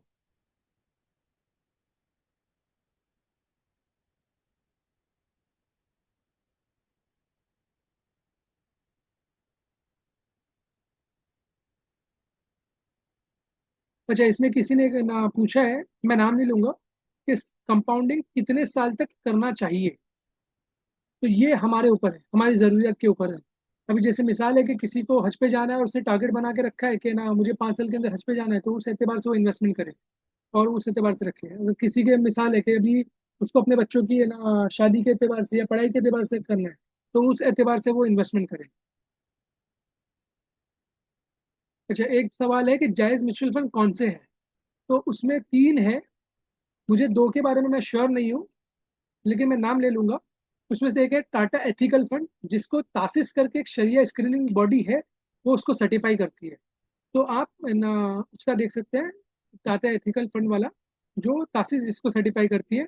और हर 6 महीने के बाद तासिस ना एक ऑडिट रिपोर्ट इशू करती है, वो शरिया सर्टिफिकेट को रिन्यू करती है। तो हम उसको हमको हर हर बार वो देखना चाहिए। और जो दूसरे दो है, वो ना टॉरस म्यूचुअल फंड का एक है ना टॉरस एथिकल फंड, और एक है ना क्वांटम है ना एथिकल फंड है शायद।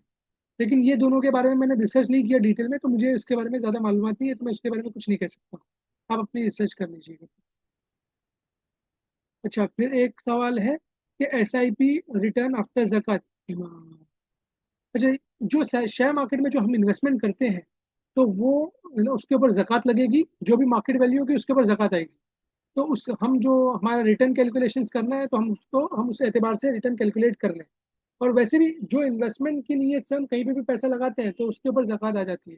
तो ये चीज़ अपने मुफ्ती साहब से आप है ना कंफर्म कर लें। अच्छा, इसमें एक सवाल है कि बहुत सारे नो ब्रोकर जीरो ब्रोकरेज वाले भी अकाउंट्स हैं, तो आप है ना कुछ रिकमेंड कर दें। मैं पर्सनली कोई रिकमेंड नहीं करूंगा, लेकिन बहुत सारे हैं, जैसे ना एंजल ब्रोकिंग है, मोतीलाल ओसवाल है। फिर वैसे ही है ना ऑनलाइन पोर्टल्स के ऐप के थ्रू आप जाएंगे तो जीरोदा है, ग्रो है। अगर इनकेस किसी को इस्लामिक ब्रोकर के थ्रू करना है, तो बॉम्बे के अंदर दो जन को मैं पहचानता हूँ। एक है इदाफा इन्वेस्टमेंट, दूसरा एक है सैयद एडवाइजरी।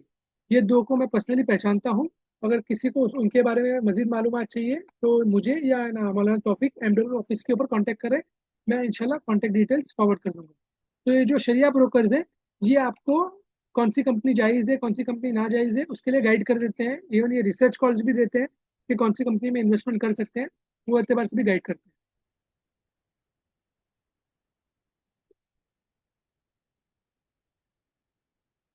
अच्छा, और एक सवाल है, अपने मूमन समाज के एक ना व्हाट्सअप ग्रुप बनाओ शेयर मार्केट के लिए। इंशाल्लाह कोशिश करूंगा। असल में मेरी भी थोड़ी सी मसरूफियत ज़्यादा रहती है, तो उसके लिए मैं ग्रुप नहीं बना रहा अभी, क्योंकि फिर ज़्यादा क्वेश्चन आएंगे और अगर मैं सवाल का जवाब नहीं दे सकूंगा, तो वो भी फिर मुनासिब नहीं रहेगा। अच्छा, एक जन ने पूछा है कि S&P 500 हलाल है या नहीं। इंडेक्स के अंदर कुछ कंपनी हो सकती है कि जायज़ हो, कुछ कंपनी हो सकती है नाजायज़ हो, और डायरेक्टली इंडेक्स के अंदर इन्वेस्टमेंट हम नहीं कर सकते। एक जन ने सवाल किया है क्रिप्टो में इन्वेस्टमेंट, जहां तक है ना मेरी मालूमात है, क्रिप्टो में अभी तक इन्वेस्टमेंट जायज़ नहीं है। तो भी आप अपने मुफ्ती साहब से पूछ लेंगे। अच्छा, एक जन ने कहा है कि SIP जो सिस्टमेटिक इन्वेस्टमेंट प्लान है, और साथ में मैं ऐड कर देता हूँ कि SWP जो सिस्टमेटिक विड्रॉवल प्लान है, वो कहाँ करें। एक्चुअली SIP और SWP ये स्टॉक्स के ये म्यूचुअल फंड स्कीम्स के अंदर होगा। बहुत सारे लोग स्टॉक्स में भी करते हैं। जैसे मिसाल है कि किसी एक कंपनी को उनको लगता है कि ये अच्छी कंपनी है, तो हर महीना वो 3,000 के या 5,000 के वो शेयर्स को खरीद लेते हैं। तो ये स्टॉक्स में उन लोग डायरेक्ट कर रहे हैं। उसी एतबार से जो अक्सर नॉर्मली एसआईपी का जो कॉन्सेप्ट है वो म्यूचुअल फंड से रिलेटेड है, जैसे टाटा एथिकल फंड है। तो अब मैं क्या करूंगा, मैं टाटा एथिकल वालों से कांटेक्ट करके उनका जो टाटा एथिकल फंड है उसको मैं सब्सक्राइब कर लूंगा, और वो पूछेंगे कि आपको कितना एसआईपी का अमाउंट फिक्स करना है। तो मैं कह दूंगा कि मुझे 500 का करना है, 1,000 का करना है, 2,000 का करना है, किस एतबार से करना है। तो वो मैं अपना ना फिक्स करके मैं वो एसआईपी वो म्यूचुअल फंड स्कीम में हो जाएगी। तो बहुत सारे लोग आजकल स्टॉक्स में भी करते हैं, लेकिन अक्सर जो ये कॉन्सेप्ट कनेक्ट होता है वो म्यूचुअल फंड स्कीम से कनेक्ट होता है।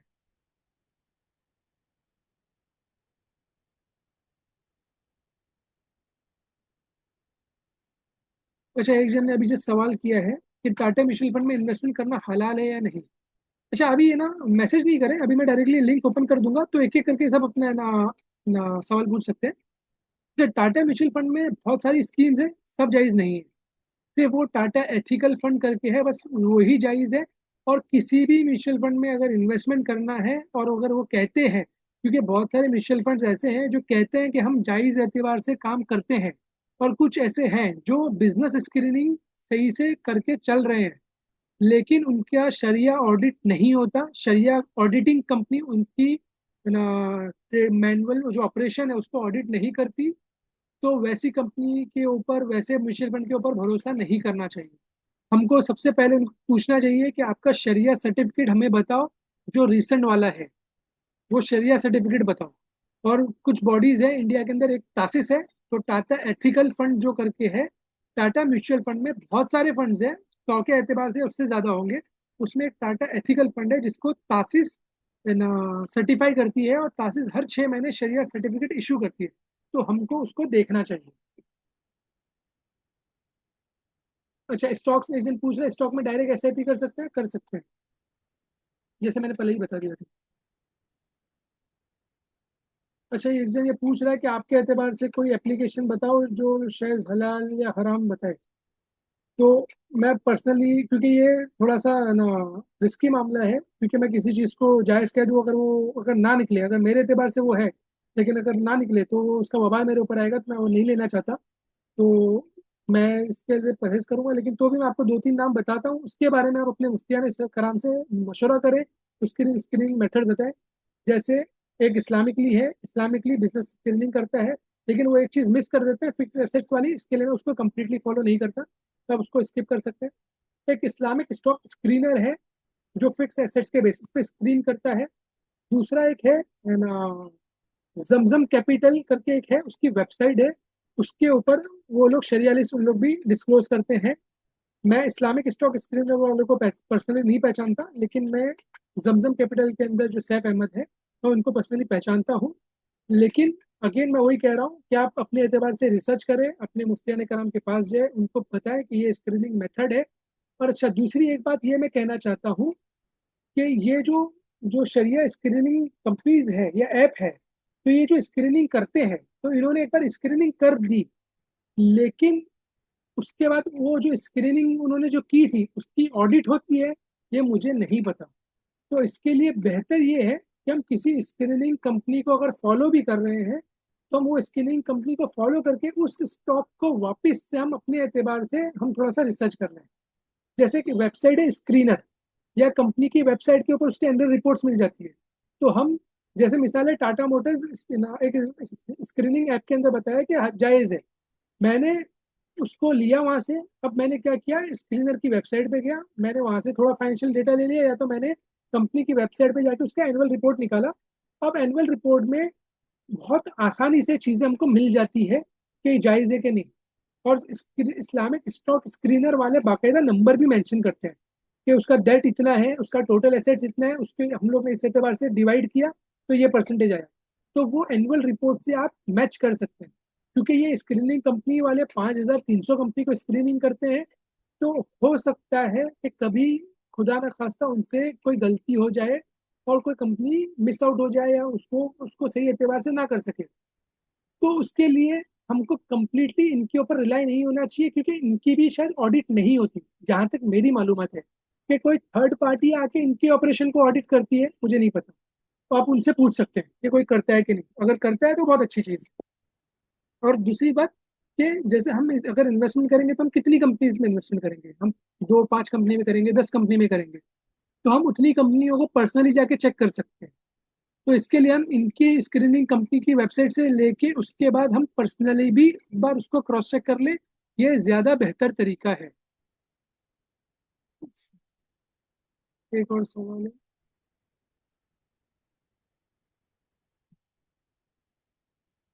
अच्छा, एक जन पूछ रहा है कि आप हमें कौन से लॉन्ग टर्म शेयर्स के लिए गाइड करेंगे। तो अब मैं इसमें कोई रिकमेंडेशन नहीं दूंगा, और वैसे भी सेबी के एतबार से वो सही भी नहीं है, मेरे ऊपर एक्शन हो जाएगा। लेकिन पर्सनली मैं एक चीज़ सजेशन करना चाहूँगा कि जो भी नौजवान है, मैं उनसे पर्सनली एक तरह से सजेशन है, रिक्वेस्ट है कि आप लोग खुद स्टॉक मार्केट को सीखे, फंडामेंटल एनालिसिस सीखे, टेक्निकल एनालिसिस सीखे। फ्री वर्जन है फिर ना, जो मैं इंशाल्लाह शेयर कर दूंगा, आप वो सीखे। अगर मजीद कोई मालूमात चाहिए आप मुझे कांटेक्ट कर सकते हैं, मैं आपको वो भी दे दूंगा। उसके बाद फ्री वर्जन के बाद उस पेड कोर्सेज भी आते हैं, अब कुछ पेड कोर्सेज भी लेने हैं। अगर आप लाखों रुपए इन्वेस्टमेंट कर रहे हैं तो सीख के करना ज़्यादा बेहतर है। दूसरी एक चीज़ ये है कि जो म्यूचुअल फंड है वो थोड़ा सा बैलेंस लेके चलते हैं, तो उन लोग बैलेंस ना जो बड़ी कंपनीज में भी डालते हैं और उनका रिटर्न जो एवरेज आउट होता है। लेकिन अगर मैं मिसाल है कि मेरी अगर एज 22-23 साल की है, मैंने अभी जस्ट नौकरी वो सब शुरू किया है, मेरे पर अभी इतनी जिम्मेदारियां नहीं, उतने खर्चे नहीं मेरे पास, तो मैं ज़्यादा पैसा इन्वेस्ट कर सकता हूँ। या किसी के पास थोड़ा पैसा जमा हो गया है, वो ज़्यादा इन्वेस्ट कर सकता है और वो यंग है, वो रिस्क ले सकता है कि वो थोड़ा सा रिस्क ज़्यादा ले सकता है। तो वो मिड कैप्स के अंदर उसको जाना है, लार्ज कैप्स में एकदम नहीं जाना, उसको 50% मिड कैप्स में, 50% लार्ज कैप्स में जाना है, कि जो मीडियम साइज की कंपनी होती है, तो उसमें रिटर्न के चांसेस ज़्यादा होते हैं। तो मैं खुद सीखूं, फंडामेंटल एनालिसिस सीखूं, टेक्निकल एनालिसिस सीखूं, और उसके बाद मैं इन्वेस्टमेंट करूंगा, तो चांसेस है कि जो एवरेज मार्केट का रिटर्न है 12 से 15% का, उसको मैं बीट करूं, और मैं तकरीबन 15-18%, 20%, 22%, ऑन एन एवरेज पकड़ के चलिए कि 17 से 20% अगर मैं जनरेट कर रहा हूँ, बहुत ज़्यादा और बहुत अच्छा रिटर्न है ये लॉन्ग टर्म के अंदर हमको पता नहीं चलेगा, लेकिन बहुत ज़्यादा अमाउंट हो जाएगा। इसके लिए सीखे, बहुत ज़रूरी है सीखना। और आजकल चैट जीपीटी के ज़माने के अंदर माशाल्लाह बहुत ज़्यादा आसानियाँ हो गई है कि इंसान आसानी से इसको सीख सकता है। अच्छा, किसी ने कहा है कि नेक्स्ट सेमिनार कब होगा, इंशाल्लाह कोशिश करूंगा। एक्चुअली मुझे स्लाइड्स भी बनाने होंगे, तो इसके लिए। अच्छा, ये पर्सनली ये ना बहुत सारे लोग पूछ रहे हैं कि ना जोया, फिर Islamic Tijara, Islamic stock spinner, तो मैं पर्सनली सबके ऊपर ना राय नहीं दे सकता, क्योंकि बहुत सारी चीज़ें मेरे लिए भी उतनी ज़्यादा डिटेल में मैं कभी गया नहीं, उनको स्टडी नहीं किया, तो मैं नहीं बता सकता उसके बारे में।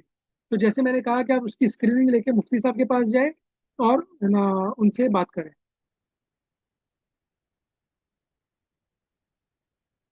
अच्छा, किसी एक ने ना स्टॉक के बारे में ही पूछ लिया है, उसका मैं जवाब नहीं दूंगा।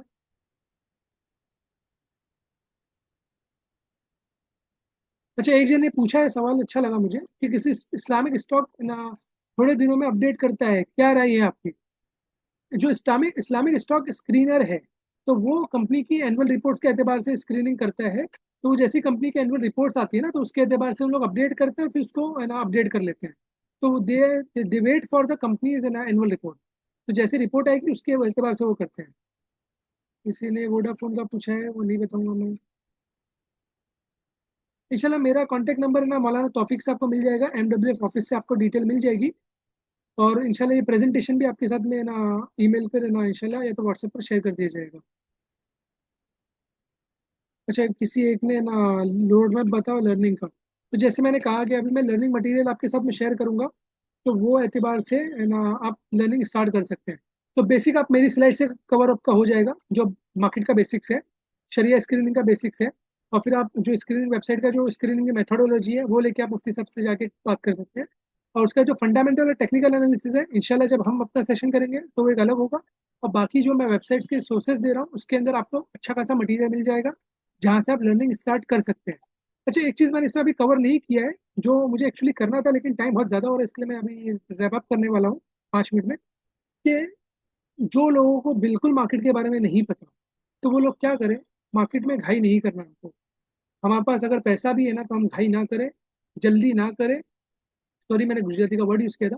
हम जल्दी ना करें, आराम से ना शुरू करें, और सबसे पहले अगर हो सके तो एक पेपर ट्रेडिंग करना शुरू करें। कि खुद से रिसर्च करें। दूसरा, सबसे पहले कि कॉल्स पे नहीं जाए, कि जो कॉल्स मिलते हैं ना इधर उधर अलग अलग ग्रुप से, उसके ऊपर नहीं जाए। अगर कॉल्स मिलते भी है ना तो उसके ऊपर पहले अपनी रिसर्च करें, तो ही बेहतर है। क्योंकि वो कॉल्स के अंदर वो कितना रिसर्च करके आपके पास आ रहे पता नहीं है। एक चीज कहता हूँ कि अगर कोई स्टॉक के पास आ रहा है ना, तो मतलब वो दूसरों के सबके पास पहुंच चुका है, तो वो कितना ऊपर जाएगा ना वो पता नहीं है। और जो स्टॉक को आप ढूंढ के निकालते हो, जिसकी मार्केट में इतनी न्यूज नहीं है, कोई उसके बारे में ज्यादा बात नहीं कर रहा है, तो चांसेस है, और अगर अच्छी कंपनी है तो चांसेस है इसके अंदर आपको रिटर्न बहुत अच्छा मिलेगा। तो इसके लिए जो न्यूज मार्केट में ना न्यूज मिलती है, वो सब सारी चीजों के ऊपर ना जाए। और दूसरा मैं क्या कह रहा था, मैंने मिस आउट कर दिया एक्चुअली। हाँ, मैं कह रहा था कि पेपर ट्रेडिंग करें। कि मिसाल एक एज्यूम कर ले कि मेरे पास आज की तारीख में मेरे पास 1 लाख रुपया है, जैसे 1 अगस्त को मेरे पास 1 लाख रुपया है, अभी मुझे ये पैसा इन्वेस्टमेंट करना है। अब मैंने रिसर्च कर लिया था पहले ही 3-4 महीने में कि कौन सी कंपनी अच्छी है जिसमें इन्वेस्टमेंट कर सकते हैं। अब मैंने डिसाइड किया कि ये पर्टिकुलर कंपनी के अंदर मुझे इन्वेस्टमेंट करना है, तो मैं सिर्फ एक बुक पे लिख दूँ कि ये कंपनी के मैंने 100 शेयर्स लिए इतने। और जो पोर्टफोलियो मैनेजमेंट है उसकी भी मैं चाहिए तो स्लाइड शेयर कर दूंगा, और डमी जो ट्रेडिंग करते हैं उसकी भी स्लाइड शेयर कर दूंगा कि हम कितना पैसा एक स्टॉक में हमको मैक्सिमम डालना चाहिए, एक सेक्टर में मैक्सिमम कितना डालना चाहिए। तो वो पोर्टफोलियो का भी मैं शेयर कर दूंगा, और साथ में जो डमी किस तरह से करना चाहिए मैं वो भी डाल दूंगा। तो हम डमी ट्रेडिंग करें, पेपर ट्रेडिंग करें। इसको हम 6 महीना 1 साल करें, उसके बाद हम इससे सीखें कि क्या हम लोग ने गलतियां की थी और क्या हम इसमें बेहतर कर सकते हैं, जो हमारी स्ट्रेटेजी है। क्योंकि मार्केट में हजारों के एतबार से लोग मिलेंगे, और हजारों के एतबार से सबकी स्ट्रेटेजीज अलग अलग होगी। तो किसकी सही है आप नहीं कह सकते, और हर एक की स्ट्रेटेजी उसके एतबार से शायद सूट करती है उसको, शायद आपको सूट ना करे। अभी जैसे कोई मुझे कहेगा कि मेरी स्ट्रेटेजी क्या है, अगर मैं रिस्की एकदम इस स्टॉक में जा रहा हूँ क्योंकि मैं रिस्क ले सकता हूँ, लेकिन उसी एतबार से कोई ऐसा इंसान भी है जो रिस्क नहीं ले सकता, तो मेरी स्ट्रेटेजी अगर फॉलो करेगा तो वो लॉस कर देगा, वो परेशान हो जाएगा। तो इसलिए हर एक इंसान अपने एतबार से इसको डिसाइड करे। अच्छा, एक चीज, एक सवाल है।